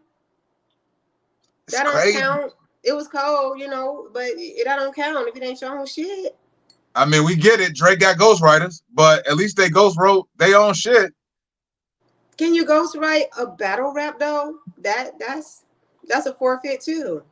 I think they should both cancel each other out and just make a song together. This is the only time I ever want to see a truce. They'll call it Chocolate and Vanilla Swirl. Now that's sassy. I mean, it's all becoming a bit sassy now. Now that you copy and paste in tweets, that's very zesty. Only thing worse than this is Drake shooting up his own house. Drake is the new Jussie Smollett, y'all. Y'all heard it here first on the Morning Drop. Drake shot up his own house. Read the comments. What we got in the comments? Any comments on this? Any? Yeah, was saying that Drake got accused of it too. Drake was using tweets. Okay. Sabrina's saying that I made it perfectly clear that Dude from the Cafe only uses falsetto when he's upset, referring to the grounded plane. The falsetto's so funny. Oh my God. I'm gonna go back and watch your open mic debut again today, D. That's like taking lines from your favorite movies and flipping them in a rhyme. Go back to T Scales. Their tweets aren't raps. Oh, man. I don't think it's the same as flipping your favorite line from a movie, because when you do that, you usually use a movie that's kind of like pop culture. So like if you're going to do Scarface or something like that, everybody knows that point of reference. So it's no way you're kind of like taking that line and using it as your own, we're looking at it like you're paying homage, and you're like, oh, that's cool, because you know it's from Scarface, right? Right. No, This, I agree with you again, D. And let me check the motherfucking weather out here because I'm agreeing with you a little too goddamn much today. Yeah, what you Shit. got going on, Bobby? I know, it's pissing me off. I don't like agreeing with her this much. Let's move on to the next story. Shit. Maybe we can disagree on this next one. Chosen Few Picnic is coming July 13th, 2024. And a lot of people are in an uproar about the Chosen Few Picnic because there's some changes this year to what they're going to do. I believe it started off being free, then they went to $25, and I believe they went up to $65. And this year, the Chosen Few Picnic for entry will cost you $90 to get into the picnic. Which Y'all think about that? Ridiculous. It's stupid. If you're not familiar with Chosen Few Picnic, it's just a whole bunch of DJs get together and just play a lot of house music, and everybody have a really great time. But now it's going to be a little costly. You're already trying to afford chicken wings and shit at the grocery store. Now you have to afford to get into the house picnic. Yeah, how you feel about it, D? I think it's stupid. How you feel, D? I think that people pay for what they see value in.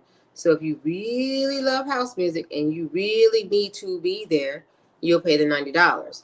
There are people who go because they like house music and or they love house music, but they go because they get to see people they haven't seen in a while. They go because yearly this is how when they and all their high school people or their whoever people get together. There are people who go because honestly, a lot of the who's who are there, right? So they go for networking purposes. So it's worth it to them. That $90 is nothing because the connections that they make, and the reconnections that they make, they'll make so much more money than that.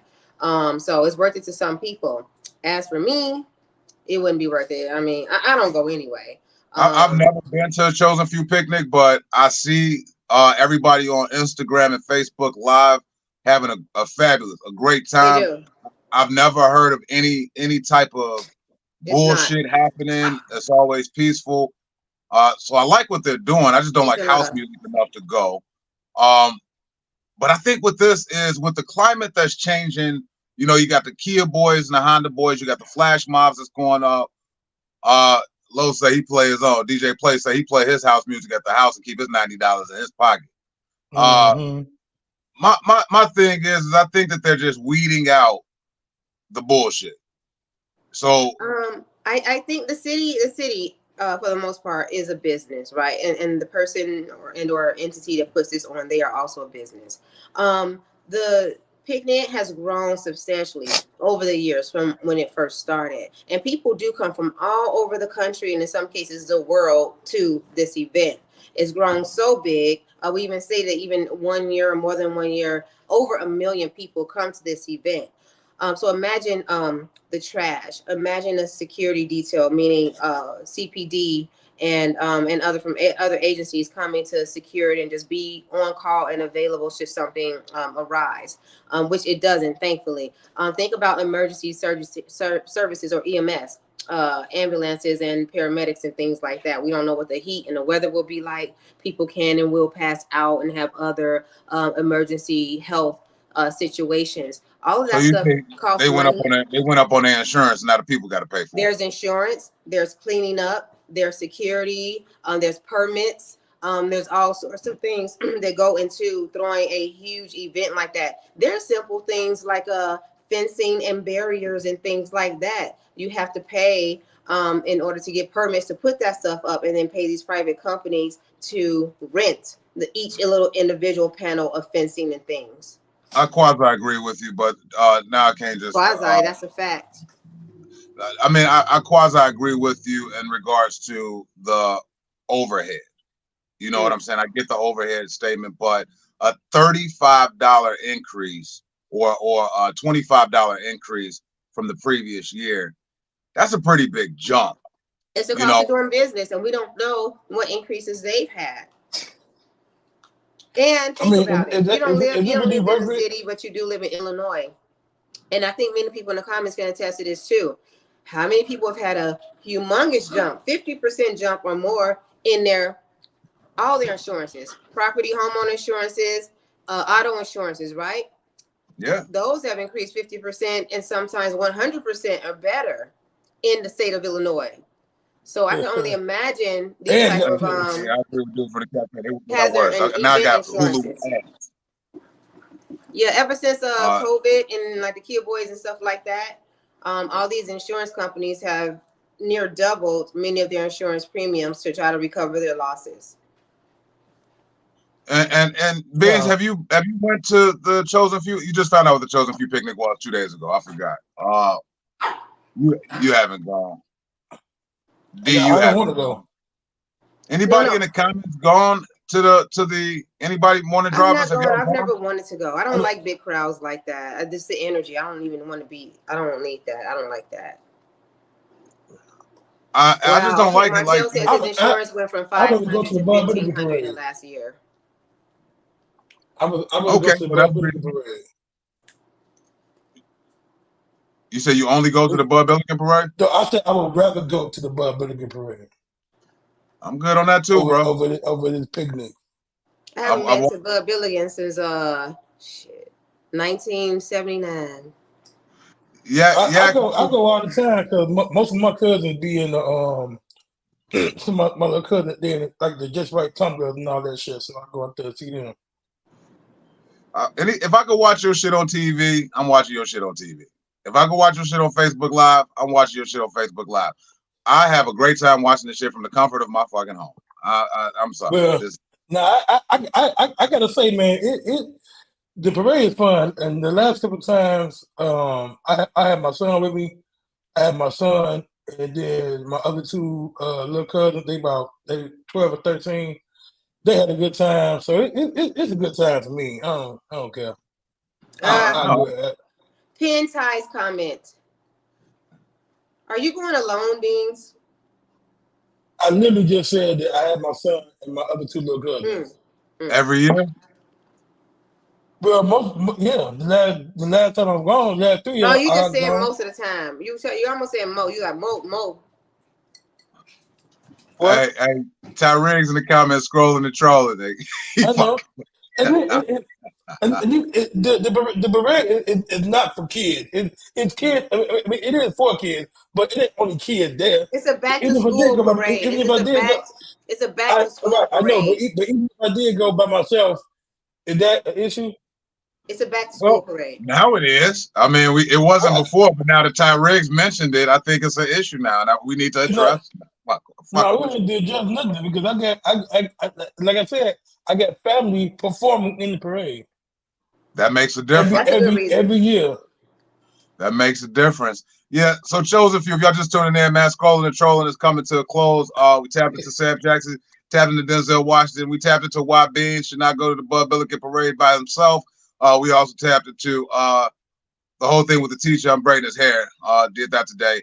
I want to go ahead and pass the torch over to D-Lux because we introduced a new segment this week.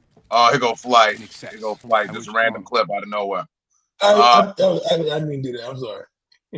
This was the clip that Beans played after he got drunk as shit and couldn't make it to the show on time the next day. He played a clip from Flight. But I do want to go ahead and pass the torch over. It's 36 minutes after the hour. Y'all tuned into the Morning Drive hosted by Beans the Comedian. I'm Bobby Wright. Let me pass the torch over to D-Lux to introduce her segment, the fabulous new segment to the show. Oh, you passing over to me? Where's my theme music? You got to introduce your theme music. You got to say something for the theme music play. You got to do something. Where's my theme music? I did that. Oh, there it is. She's got the question of the day, keeping it real fresh and fly.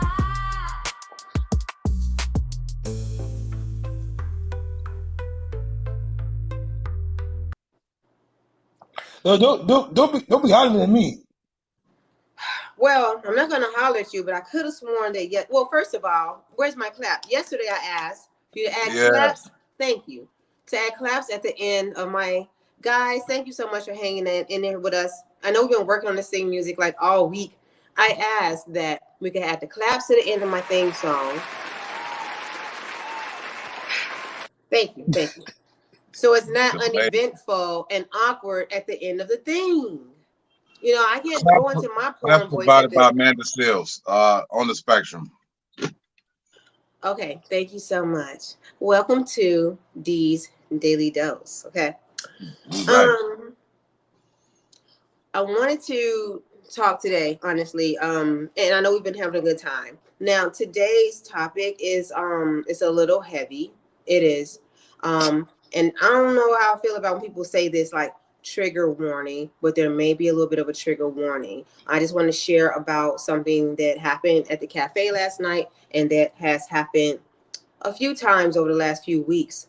And that's why I felt it necessary to share with you guys today. Beings, I sent you the question. Wait a minute. And then I sent y'all a visual. I'm supposed to be like the main, head and then put the thing up. But means I sent you the question and put it at the bottom of the screen.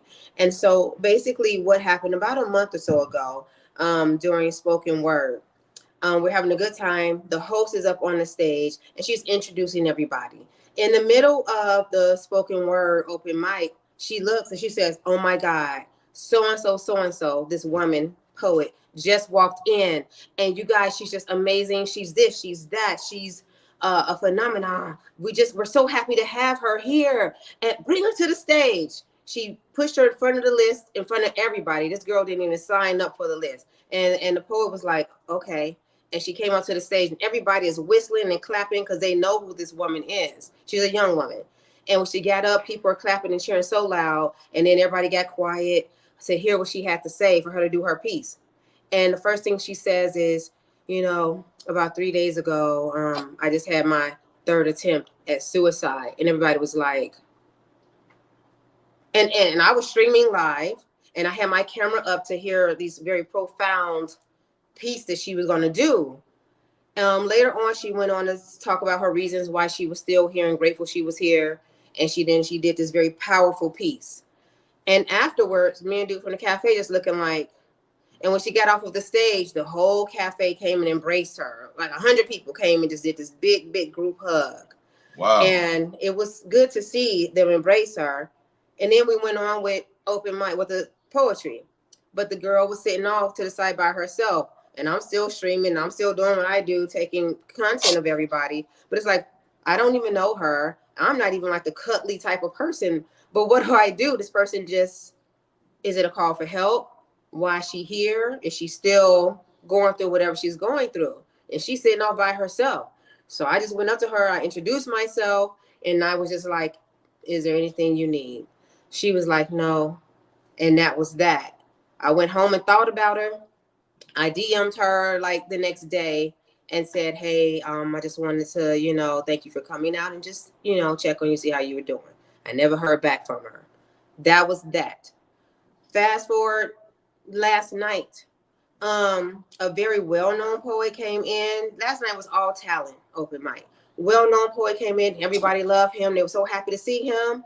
And he got on stage and he says, I just had a bout of depression and I tried to take myself out. And wow. He's a single father of a beautiful little toddler.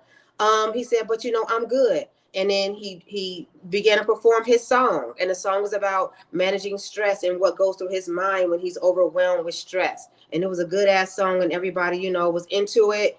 And that's how he's overcoming. And I was like, man, that's deep. Like another one, like, wow.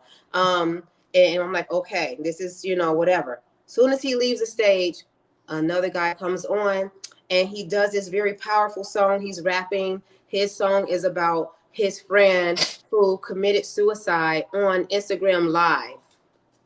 And remember when Eminem had that song, the Stand song? Remember Stand song with Eminem? Yeah. And he took you through the whole story. This is what this guy's song was like. But it was about his actual friend who did it on Instagram Live. And he was telling people he was going to do it. People were like, man, but he actually did it. And this song was very powerful. And at the end, everybody was embracing each other. So my question is, have you ever had anyone who kind of gave you a precursor, kind of reached out to you and said, I'm thinking about self-harm or I've tried? And if so, like, how do you take that in? Do you feel responsible? Like, I have to help them? And if so, like, do you even know how to help. What did you do in that situation? Because I've had people come to me and say a little something, even just a little something. I can't take it lightly. So now I feel this responsibility, like I have to act.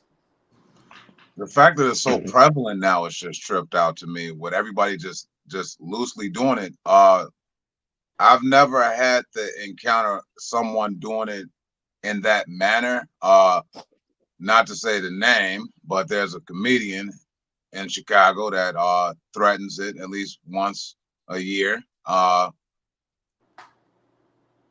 Some people cry wolf, some people really mean it. I don't know how to react to it. I don't think that I'm mentally equipped or emotionally equipped to talk somebody off the ledge. I think that's why they have people specifically at these police departments to try to negotiate with somebody who is in those situations. I can't be that person though. I'm not that individual. Yeah, I agree with Bobby. I've never been in the in that situation to have to talk somebody off the ledge. Nobody ever came to me and be like, "Hey, Beans, I'm thinking about killing myself." I've never had to deal with that. But if I did, I would definitely feel like I'm obligated now to like try to reverse that decision. Did you obligated to do what?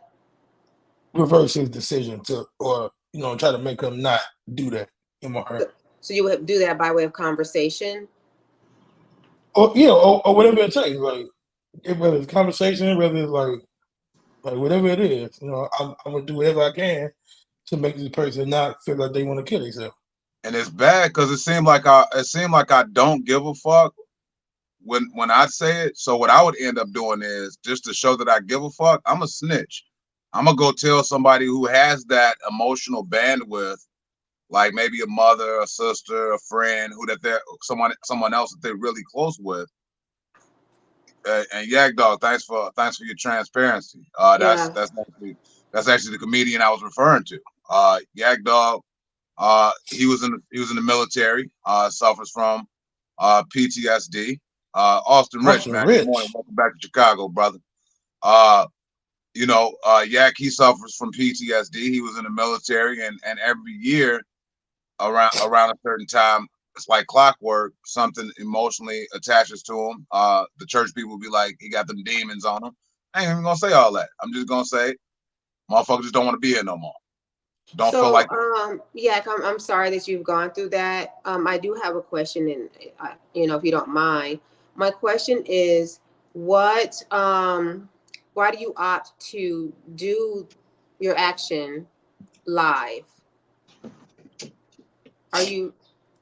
Is it in hopes that someone will reach out and help?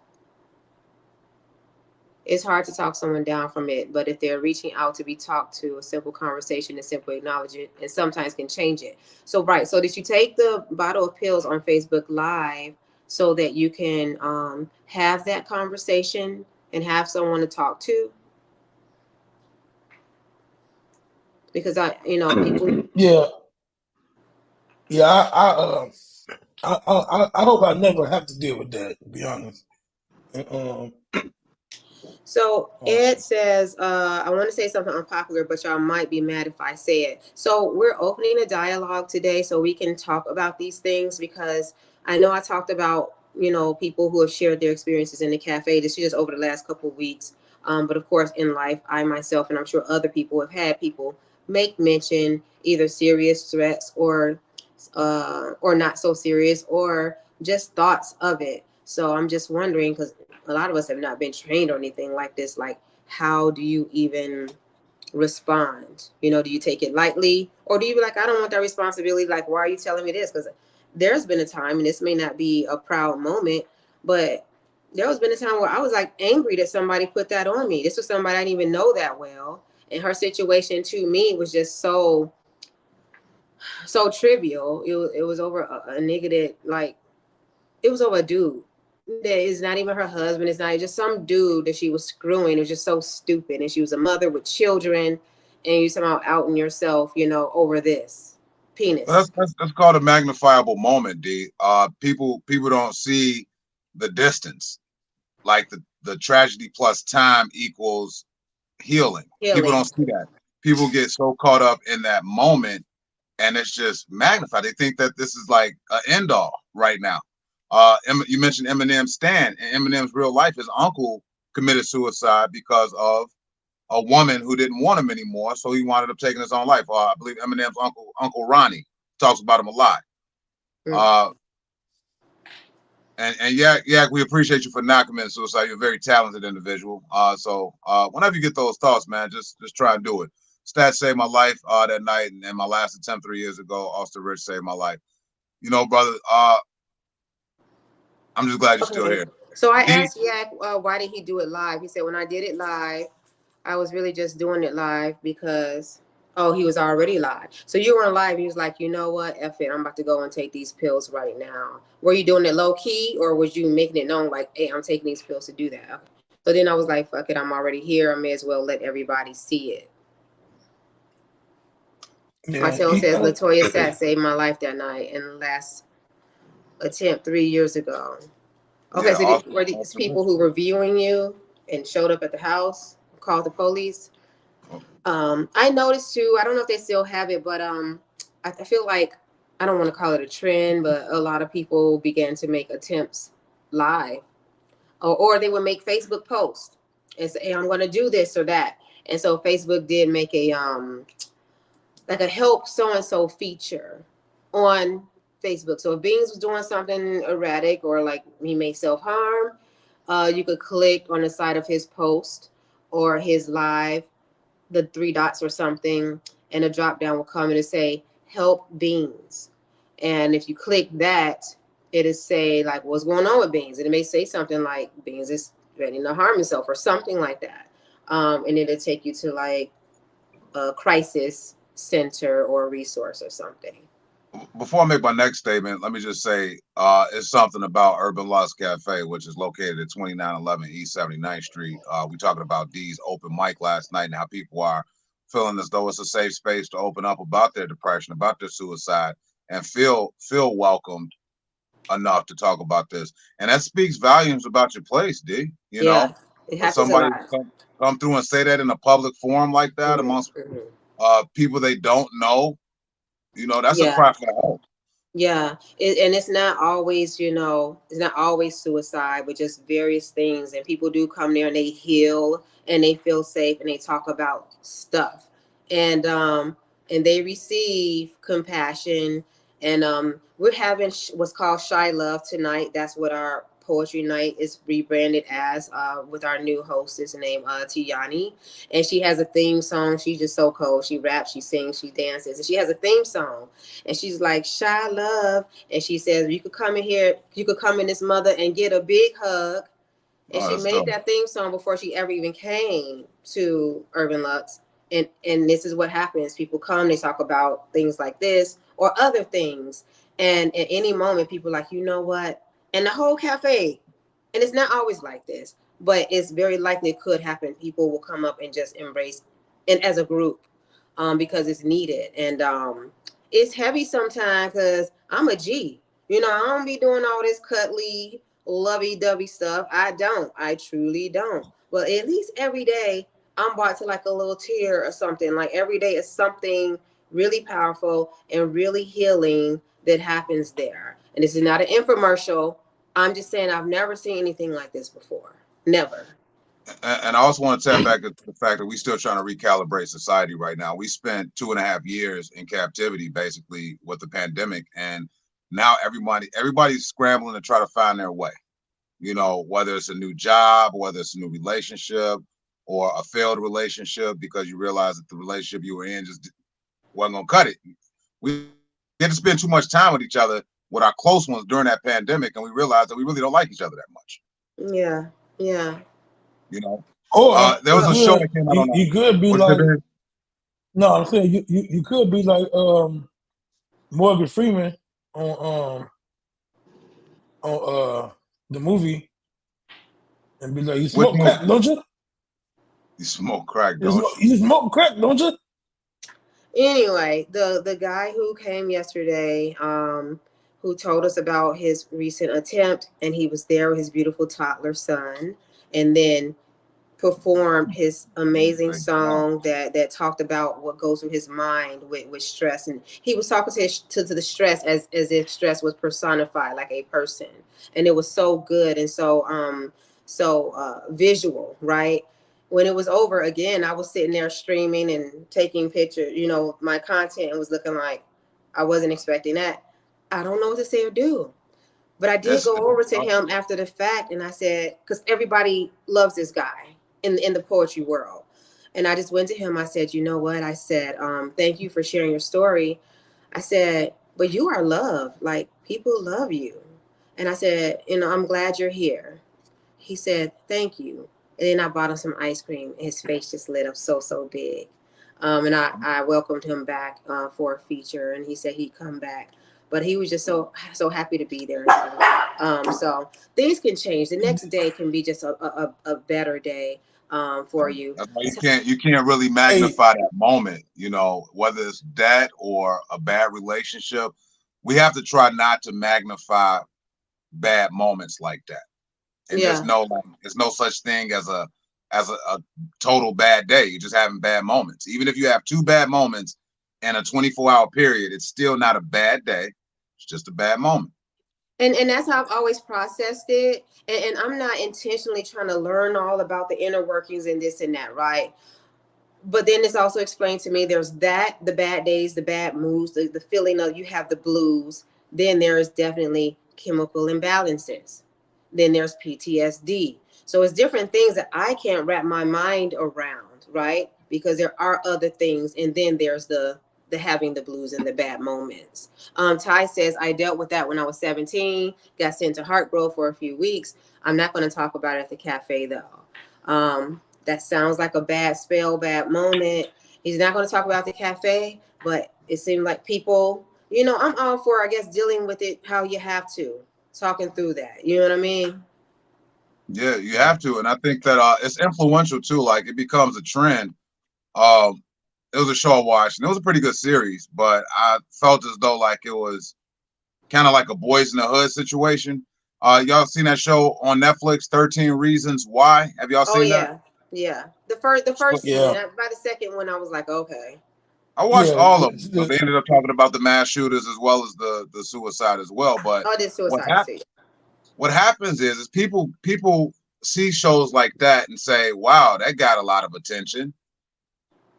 Maybe I can get attention this way, and that's what it boils down to is people not feeling seen, people not feeling heard, and maybe suicide will create this level of hearing and seeing, this visibility that they're looking for. Who knows? Yeah. 5 minutes before the top of the hour, the great segment D once again for the Daily Dose. Before we get to the viral video, I want to play the video, the clip that you sent me of the guy performing. Yes, thank you so much. I have the video. This video is the guy who made the song about his friend who did commit suicide on Instagram Live. He was telling people he was going to do it. They didn't believe him, but he actually did it. But this is his performance about his friend. You never say your status now, they say you make it public. Day 20, they wonder why you been into action. You more invisible, you ain't lying, you just been actionless. You don't want to be seen, but when it work real, this makes me change, this ain't a dream, you nigga hurt and shit. You just trying to do anything that I have you decent. You know what arrangements is the way to prove achievements. Day 5, you still alive, cause you can't wait to die. Why the fuck you still alive if you can't wait to die? You act like the father ain't been giving you his time. Not your father, but the father that's here all the time. Anyway, baby, what's your will? Day 3, wait, here it goes. Day 2, what you gon' do? You gon' ride. Day 1, not enough. Not enough. Not enough. Trust me, it's not enough. What you gon' hey,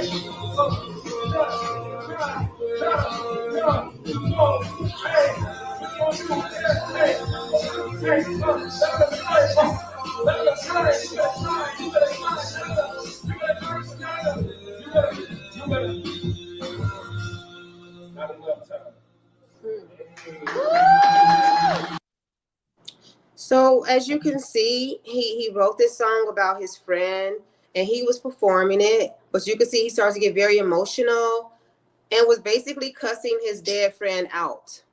You know, the lyrics was something like, you know, why the fuck are you still alive if you waiting to die? You know, like he, you know, and he was like, you know, if you get help from your father, like not the one that's here, but the one above, you know, he was cussing his friend out. He's angry, very angry. And people don't think about the people who you leave behind. You know, and it's very cliche to say. That's what people say. You don't think about who you leave behind. And people consider it to be selfish. But then are you selfish for wanting the person to be here when they aren't here? So all those things come into question. And it's just a tough, you know, thing to deal with. Seeing this person, this is just a friend. And he's on, I think he lives on the north side. He's all the way out south at our little cafe on stage, very emotional, reliving this moment. He made a whole song about it. They got a video coming out. Who coincidentally, another friend of the cafe, who I didn't even know this guy and don't know that he know him, our other friend from the cafe, in the video plays God. And in the video, You bogus, Banks. I didn't do that. grief. This is how they're Bring it back processing on. the grief. So Yeah, cut out for a moment, D, disappeared off the screen. But just unpacking what Alan put into the comments, and as we close out of D's Daily Dose, I just want us to try to figure out. Alan put something important, and Yak, I'm sorry to hear about the brother that did what they did, or lady. But Alan says, I deal with depression, and those bad days turn into bad weeks, which turn into bad months, and those losses keep adding up. With those funks, it's so hard to get out of, and you can't find a way. So I'm gonna go around the horn in D's Daily Dose with Beans and D and myself. What do you all do when you find yourself in a slump or find yourself in a funk? What mnemonics do you use to get yourself out of that bullshit? What do you do? It depends, man. When I need to like relax and something like that, you know, I game. You know what I mean? I play Madden. I play 2K. You know what I'm saying? Take your mind Take off my the mind bullshit. away from the bullshit. Yeah. I play 2K for hours just to like not think about, you know what I'm saying, the other bullshit that's going on. And then most of the time, you know, that because they be cheating on 2K, it So come cut back. But nah, but yeah, I think that really like relax me and shit. Not really say he work out. That's a good But yeah. option. so for Yep. me, I've never had like a depressive type of experience or personality. Like I said, I'm a G. I just don't really give a damn about too much enough to let anything bother me. I just kind of like shrug most things off. I don't let people or things impact me. I had a childhood, you know, we joke about the swing sets and this and that. I had things, but I also had to deal with a lot as a child, which hardened me in a lot of ways. So I just am not bothered with really anything. But in recent years, as an adult, I realized that I suffer from SAD or seasonal affective disorder. So I realized in the winter months, with the gloominess and the cold, The darkness.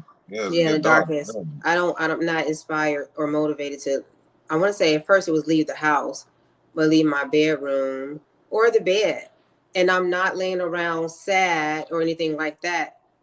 I'm just good. I have everything I need in my bedroom. You know, I got a fridge, I got a microwave, I got I have a master bedroom. I got everything I need, and I'm just not motivated to leave the house. But one day it clicked like that's not normal and that's not okay. I read up on it and I just noticed the trend is every year, you know, I'm losing about 3 months of my life. And the way my life is set up with my businesses before the cafe, I run my businesses from my phone. I don't have to go to them. And so that all works. And did I subconsciously build my life out that way so I don't have to? I don't know. What I do is try to do counter actions to counter that. I purchased a sun lamp, which I tried to finally incorporate this year or last year, I don't know. And it did help a little bit. Use that for a little while. That helped, and then also take supplements, vitamin D, and D and C. That helped a little bit. And what else? Oh, sunlight. It replaces the sunlight that we normally get in those summer months. So you definitely need you need that. vitamin So D. sun lamp, vitamin D, C, and then also vacation often to sunny places in the winter months. So thankfully I'm able to do that. So that helps. Yeah, a lot of comments in regards to their mnemonics that they use in regards to getting out of those funks and getting out of those slumps and getting out of those depressive mindsets. T Scales listens to music, watches comedy, goes on stage, and performs. That's his therapy. Tiffany Cuzzo, I do the same. I watch Eddie Murphy movies or anything that I find entertaining. Yak said I just started posting on my OnlyFans and eating random coochie. No, stop it. Martell Urban Lux Cafe has a wonderful charcuterie board that people come out to get. Come by and get a charcuterie board. I thought charcuterie was a different name for coochie. That's not that? No, it's not charcuterie. It's charcuterie. Sabrina says, what brightens my dim days is taking the time to reflect on the good. That is a woman of wisdom. Listen, and again, I'm not negating or taking the fact or diminishing. There are chemical imbalances. There is PTSD and all sorts of things. However, in addition to, again, I'm not negating it. In life, what can definitely counteract many things and situations is an attitude of gratitude, for sure. Be grateful for the one thing, the little things. That's one of my most favorite gospel songs is Be Grateful by the Hawkins family. Be grateful. Because there is someone who's worse off than you and who would love to be in your shoes. It's about the Hawkins family, you said? Yeah, the Hawkins family. Yeah, I'm one of those guys. That's a classic. I don't know the gospel song, so I'm gonna definitely put that. I'm gonna put that in my notes here. You'll know it when you hear it. Be Grateful by the Hawkins family. That's a classic. It's a classic. Though that's the type of church music I like. I like the classics. I don't like all this new stuff. That's a good record right there, Bobby. I'm gonna check it out. I'm horrible. I'll be at church doing this. That's an old choir trick. You mouth the words watermelon, and it'll look like you know the lyrics to whatever. You do this, and I'll be putting on a joke like I know that. Charcuterie. That's what I thought you said, brother. D. That was a shark coochie, like Marcus Shark coochie. Shark coochie. Don't nobody want no shark coochie, D. They got a little bite to it. 5 minutes. What's wrong with that? Don't nobody want the coochie with the bite to it. Says just live one day at a time, one win at a time. Yep. One win at a time. I think that meditation, prayer, but also everything else that everyone's put in the comments, whatever it is, I like to tap into my child, my inner child, whenever I get down. You don't. So I got like this list of things that I did when I was a kid that I liked, like the Biggie Smalls Ready to Die album. I will listen to that entire album just so I can have like a happy place. You just got to find your happy place. That's what you do. Michael Jordan documentaries. I will sit and watch Michael Jordan documentaries for hours because it makes me happy. I love that period, that 91 to 98 Bulls period. Just little shit, you know. As Tiffany said, Eddie Murphy movies. It's hard to get on stage when I'm not in a good mood, but I still do it because it's a job to me. So I don't look at comedy as therapy. I look at it as a job. All right, cool. 6 minutes after the hour, man, we with Drive. I got the viral video, and I wish I had something a little more lighter. Space Jam. But Wild Irish Road. Space Jam. Space Jam is his jam. Hey, Yak referring to a joke I got where I'm getting drunk off Wild Irish Rose watching movies that I cried to. Space Jam was one of those movies. What? What's the viral video? Wait a minute. Hold on. Wait. You cried on Space Jam? No, you got to put two and two together, man. Back when I was still drinking alcohol, I would drink Wild Irish Rose and I would watch Space Jam and I would cry while I watched Space Jam. Why? It's just something about that scene when Michael Jordan gets out the spaceship when he lands on the baseball field and they start playing R. Kelly, I Believe I Can Fly. It just touches my soul. And I cried. But it wasn't my fault. It was the Wild Irish Rose. Yak, put it in the comments. What did the Wild Irish Rose have in it that made me cry? What was inside the Wild Irish Rose? Yak, put it in the comments. So look, this video, man, it definitely is an actual viral video. I seen it yesterday. So I'm gonna let y'all check it out. It's it happened in New York, and it's like an assault. Okay, so check it out. As cops continue to look for the man behind a horrifying sexual assault in the Bronx. Eyewitness News reporter Reagan Medji in the newsroom with what we know. Reagan? Yeah, Mike, the brutal attack happened last week in the Melrose section of the Bronx, and video of this incident has now gone viral. It is disturbing, and police need your help identifying who they believe is responsible. Take a close look at this man on the screen, wearing a black sweatshirt with the word Gap printed in white. This is who police are looking for in connection to a violent sexual assault they say happened Wednesday last week on May 1st around 5 in the morning in the area of East 152nd Street and 3rd Avenue. And this is the video. A 45-year-old woman seen walking when the man approached her from behind. Police say he wrapped a belt around her neck, pulling her to the ground. She then passed out, and he dragged her between two cars where he sexually assaulted her. He took off towards Melrose Avenue, and the woman received medical attention and is in stable condition. Now, if you recognize that man, police are waiting for your call. Yeah, so that video went viral yesterday. I don't even know where to even start with this because first of all, he I don't know if he know that woman or not, but you go up behind her and wrap a belt around her neck and drag her between two cars and do your business. You know what I mean? Like people are just fucking sick in this world, bro. And it's the method of the taking for me. Like, doesn't even seem impulsive. It makes me almost feel like he's done it before.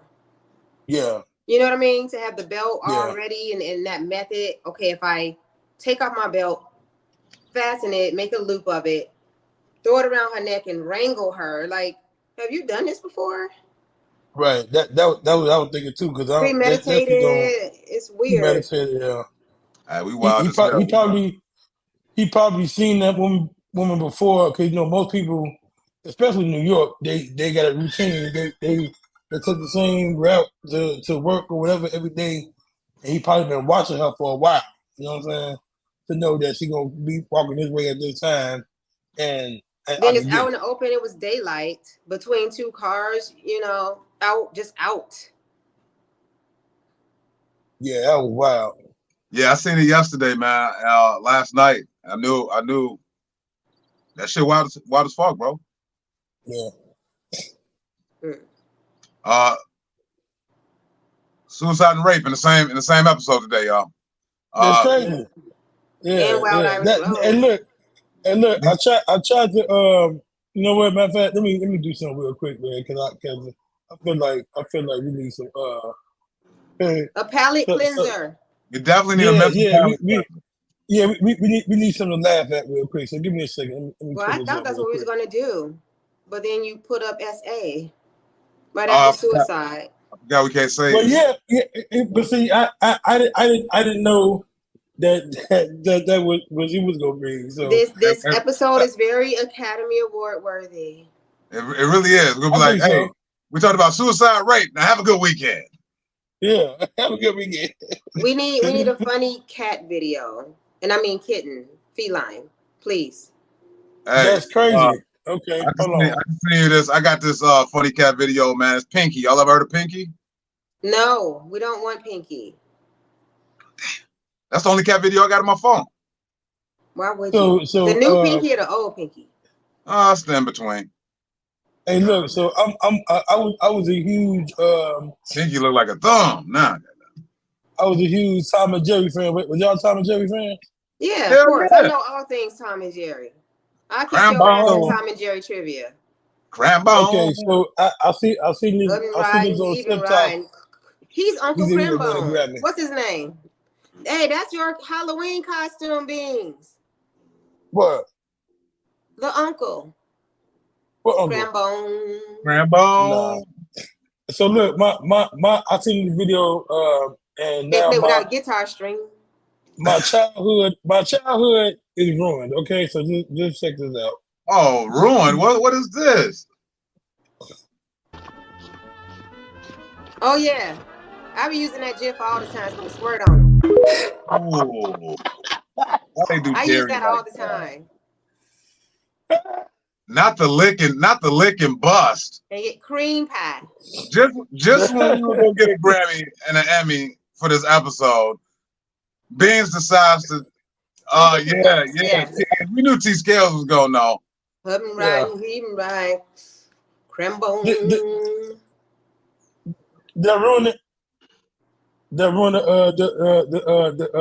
Absolutely not. I use that scene all the time as a GIF. It's in there. You do a search. Hey, real shit. I got to be honest with you. Tom and Jerry put me on to like classical and orchestra music. All of us. It was so genius that we didn't even appreciate that. Like to this day, I got a playlist dedicated to classical music and orchestra music just because of Tom and Jerry. Yeah. And look, I gotta be honest too, man. I didn't hate the movie. I like the movie too. But see, you're 80s kids. I don't like none of that new shit. When it's all puffy and thick line, like the illustrate, it wasn't right. I like the olds. I like the classics. The real Tom and Jerry. Garfield coming out with a new movie. Garfield coming, yeah. I'm not a Garfield fan. I never really was a Garfield. You ain't my baby. I'm gonna be a big Garfield dude. Let me down. All right. Tom and Jerry movie wasn't bad. It wasn't bad at all. I like the Jerry. Anytime you can tap in. I even liked Roadhouse, the reboot. You know, with Gyllenhaal, however you pronounce the G. Gyllenhaal. Nah. There we go. No, his jeans wasn't tight enough. His jeans wasn't tight enough. Mm-mm. Well, if you get any sound bite from this show today, what I want you to do is share with the people that didn't watch the episode on how upset you were that Jake jeans was not tight enough for you, Beans. No, you need a part two. You need a part two of your sassy video. And put this part in there. Hey, because Patrick Swayze had the tightest jeans in tight jeans history. Gotta tell you this. Tex Avery had the best ones. I've watched Roadhouse. I've watched OG Roadhouse a million times, and I've never even thought about how tight Patrick Swayze's jeans were. Beans, we're gonna have to talk. But Beans is on this morning. Can never watch Roadhouse again the same because of you. Damn you, Beans. Damn. That's the thing though. That's how they did in the 80s. I'm just trying to figure out how he was able to whoop that much ass and his jeans was tight. Now I got to go back. Were they elastic jeans? Were they super jeans? They were stretched jeggings. Stretch Levi. Okay. All right. Wranglers. Rustlers. Okay. We don't know what type of jeans they were, but Beans do. What type of jeans? Vanderbilt. Oh, speaking of, I got to tell you something. Uh-oh. Yesterday before work, I watched Good Times. The cartoon. Cartoon? I did. Uh-oh. I told you guys this. I don't have a problem with like receiving information. I don't have a problem with being open-minded. I may have my convictions. I may have my opinion and feel how I feel and shit. But I'm also okay with receiving data, receiving information, unlike some people, some of my co-hosts is, okay? So I went and watched, I want to say maybe 2 episodes. I wasn't laughing. I wasn't amused. But once per episode, I did like crack a smile. And I'll admit, Torrance, we had a long conversation. We had a conversation, BB, right? It wasn't as bad as I thought it would be. And I'm not as angry as I was. Now, did it wrap around and give me some moral story at the end where I'm like, okay, it is uplifting? No. Is it progressive like they tried to present it? No. But it's not as bad and as offensive as I thought it was. So I don't have a problem admitting when I'm wrong. I'm not wrong in this situation, but it's not as bad as I thought it was. I'm not as angry as Stephen, whatever that guy's name is, Curry. I'm not as angry at him or the other investors as I was. So I'll just say that. I'm glad that you had a change of heart. There we go. I'm a woman. Okay. Yeah, I'm a woman. You know, I have no problem with coming. I'll come back. I didn't have to do that. You know what I mean? I'll come back and say, you know what? You guys were right. Or you know what? I gave it a second thought. That's what a woman does. I haven't gone back to watching. I'm proud of you for that, D. You know, for doubling back on that and giving an honest review, because a lot of people did give Good Times a bad review based on other people's bad review without watching it for real. Well, based upon the premise of what, you know, the trailer shit, you know, that was enough to be like, what the hell is this? Singing to the Roach. Yeah, definitely. Well, shit, that was their opener, but it was like the trailer, like what they presented to us as an ad, made us not feel good. So it was their marketing. I get what you're saying. I'm glad you doubled down on that. Hey, before we get out here though, I got another Roadhouse reference. Okay. Hey, what you got, Baines? Is it video? It's a video. It's something that has nothing to do with Roadhouse. Thank you. Sir, I need another $1.25. Is that right? Keep the change. Roadhouse. Beans, is that your favorite animated cartoon of all time? Absolutely.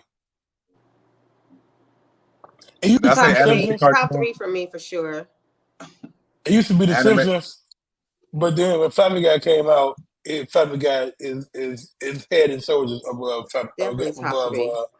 The Simpsons for me. Yeah. I gotta put Boondocks in my number one spot for best animated series of all time. Boondocks touched on some shit that was just Tom and Jerry, Family Guy, Boondocks. Tom and Jerry, I gotta give it my number 2 because Boondocks actually had talking characters, and what Regina King did was incredible. I'm a big fan of John Witherspoon and all of the cameo characters that showed up on Boondocks. Seth Entertainer, Cat Williams, Lil Wayne, Ludacris. But that has like the Lauryn Hill effect, right? I have to consider and give credit for catalog versus lack of catalog. Boondocks wasn't around long enough, you know, to compare it and put it above a Tom and Jerry, for instance. Okay, I could. You know, that's not fair completely. Strong argument. Family Guy, Rick and Morty, and Scooby-Doo. We forgot about Scooby-Doo. I would have to put Woody Woodpecker over Scooby-Doo, honestly. You know, they had some breakout characters as well. Like, was that Chili Willy? Chili Willy was 4 dope. seasons versus how many seasons? How many episodes in a season? People be calling anything seasons these days. You put that shit over Scooby-Doo? What, Woody Woodpecker? Hell yeah, Woody Woodpecker was smart as hell.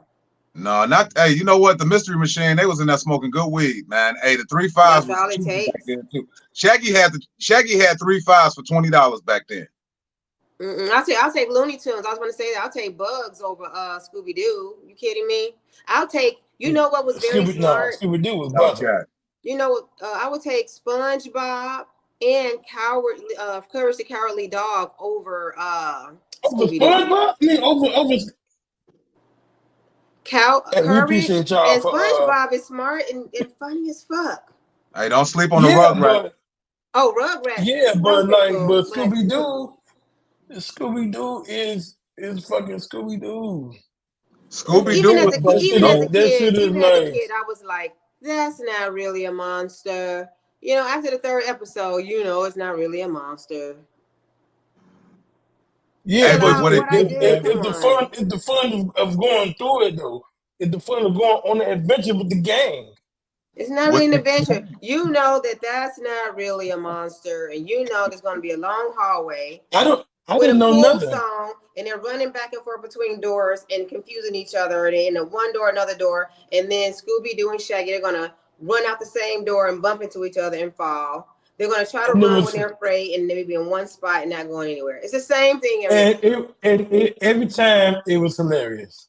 Every time, my favorite one was when they ripped the monster head off, and you would think it's one person, and then they got to rip that head off too. It'd be a whole other person underneath that. Yeah. Man. I like that. And then they always Inspector Gadget. Dude from the cafe said Tom and Jerry, Thundercats. Inspector Gadget was dope as fuck. Ooh. That was dope. Well, hey, one of my favorite. We were just watching Inspector Gadget. Me and my wife was watching Inspector Gadget 2 weeks ago. What about Magic School Bus? Y'all fuck with that? No, you can have that one. I could do Recess. I like Recess. Recess, okay. I don't know about that. And I like Captain Planet. No, I ain't fuck with Magic School Bus, bro. Couldn't do it. I fuck with Recess. G.I. Joe and Jim. Y'all probably knew Jim because I don't know if y'all had sisters, but G.I. Joe and Jim. Ninja Turtles was the shit. I did. Mm-hmm. Yeah, I fuck with Recess. I fuck with Ninja Turtles. I forgot about Recess. I'm watching cartoons all weekend. Recess was the same kids from Captain Planet. Doug was funny. Doug was good. I used to fuck with Patty Mayonnaise. With Arthur before it got gay. Magic School Bus sounds like a mushroom trip or something. No, Magic School Bus was dope. Magic School Bus sound like the bus driver might be getting his hair unbraided. I would have to agree that he would invite the schoolgirls onto his magic bus and say, "I just want my hair unbraided." No, they go on the school bus and go on adventures and learn. They go inside the human body and learn about the anatomy. Okay, you're making it sound worse. They go on these field trips every day. And they go on a field trip every day. So they go on field trips to learn about on a field trip every day. All right, bro. It's time for us to go ahead and roll out, because y'all disrespect Miss Fizzle, man. Don't do that. Miss Fizzle was dope. Can watch every cartoon, but you just said that they do anatomy discovery and they go on field trips. That shit sounds disrespect. It's very. Wait, are you serious? That's what they do? Discuss anatomy on this magic school bus? Is it a bus? What are they going to? They take a ride on a bus. What are they going to? Neverland Valley in California? And then the school bus is magical. It can shrink. It can get bigger. Oh. So they got to hide. They go for a ride on it. Huh? They go for a ride on this bus that shrinks and gets bigger. Yeah. Yeah. See, it gets shrinking. It shrink and then it can go up Does it somebody's shrink nose. when it's cold outside? It was cold that day. It was cold that day. It shrink, and then it go up the person's nose, and then you can find out. You can really get. Okay. It goes up there. We appreciate y'all. Hey, look, we appreciate y'all for watching today.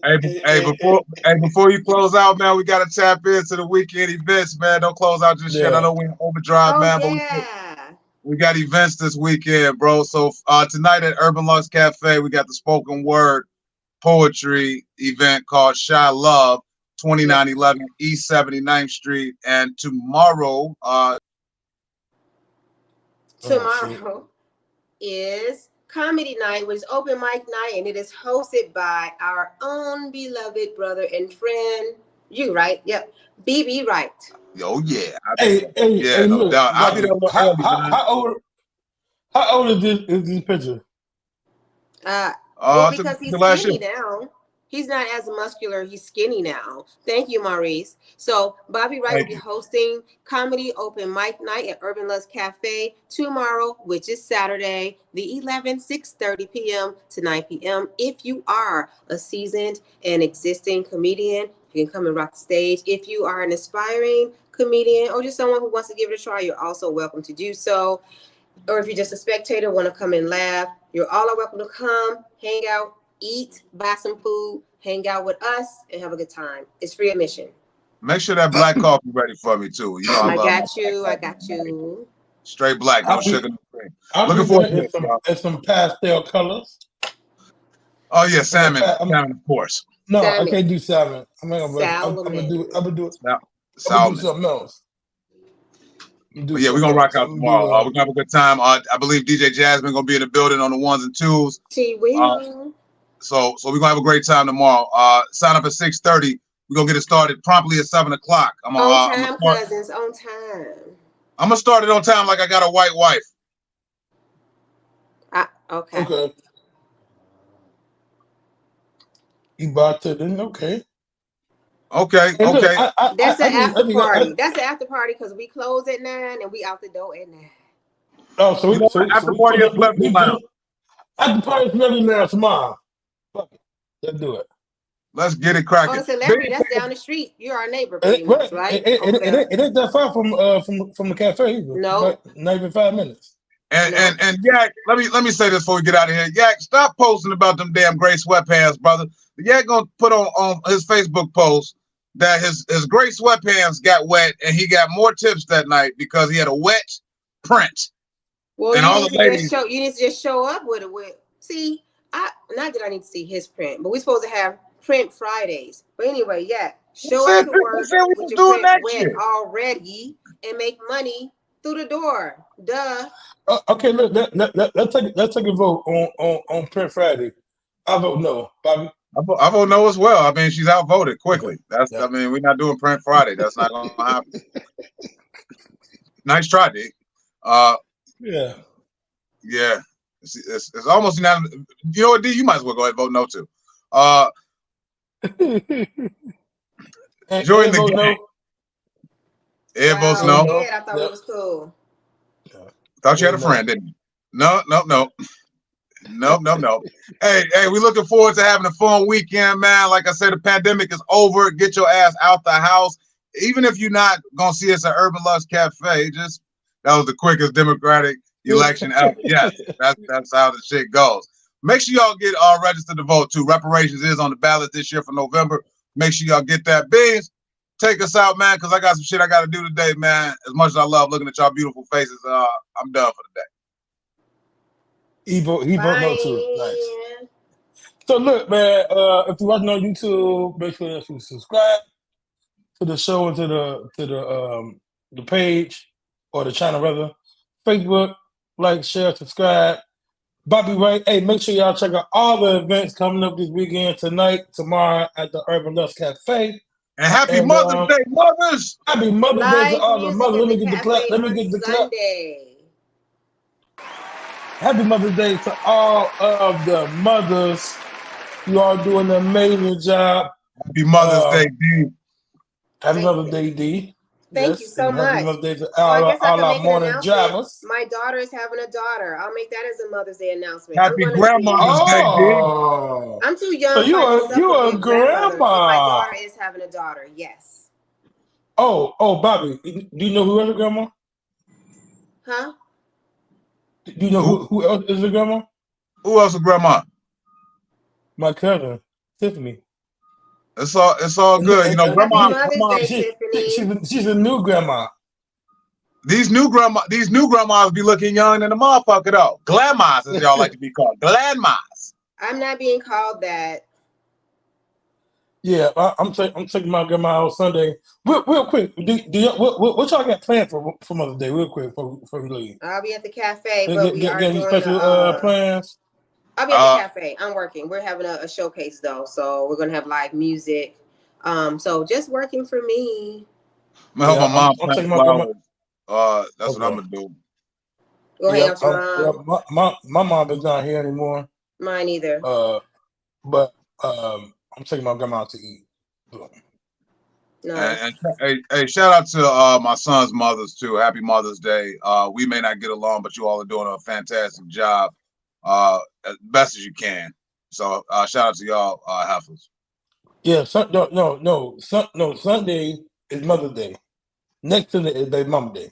Oh, okay. I forgot. My bad. My calendar. Yeah, okay. So I'm not dealing with this disrespectful shit. I'm sorry. Now y'all we're 29 minutes in overdrive. You know, you should have stopped while you're ahead. When we're not, because if you want to do this, come your little Father's Day, I can go the fuck in. I was gonna Don't try do to be that. quiet and let y'all have y'all little wine session. Remember, I asked you to stop and hold off on the whining after Mother's Day. Okay, I was gonna give you and allow you that. But if you want to do this, I No, we're can not make doing Father's Day week hell for you. I can No. troll your ass the Kevin whole Hart. month. Hey, look, we gonna get D a new segment. D goes off. I can do Is it. the new D I can goes do it. off. New I'm segment. In the show, joking. man. I'm In joking, the man. show, man. In I'm the show. joking. In the show. Hey, look.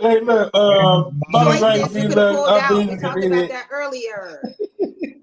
We talked Wait, about it hold earlier. on, You hold could on, have pulled out. hold on. You chose the baby mama. You chose I all never, of that. and that's the problem. I didn't pull out. That's the problem. She locks her knees. Hey, I quit, man. I quit. I ain't fucking around no more, man. D for the whoop our ass when we see her at Urban Luck. Basically. 2911 East 39th Street. Hey, have a great weekend. Have a great weekend, y'all. Tune in Monday, 6 a.m. Peace out. Hey, peace and love. Hilarious.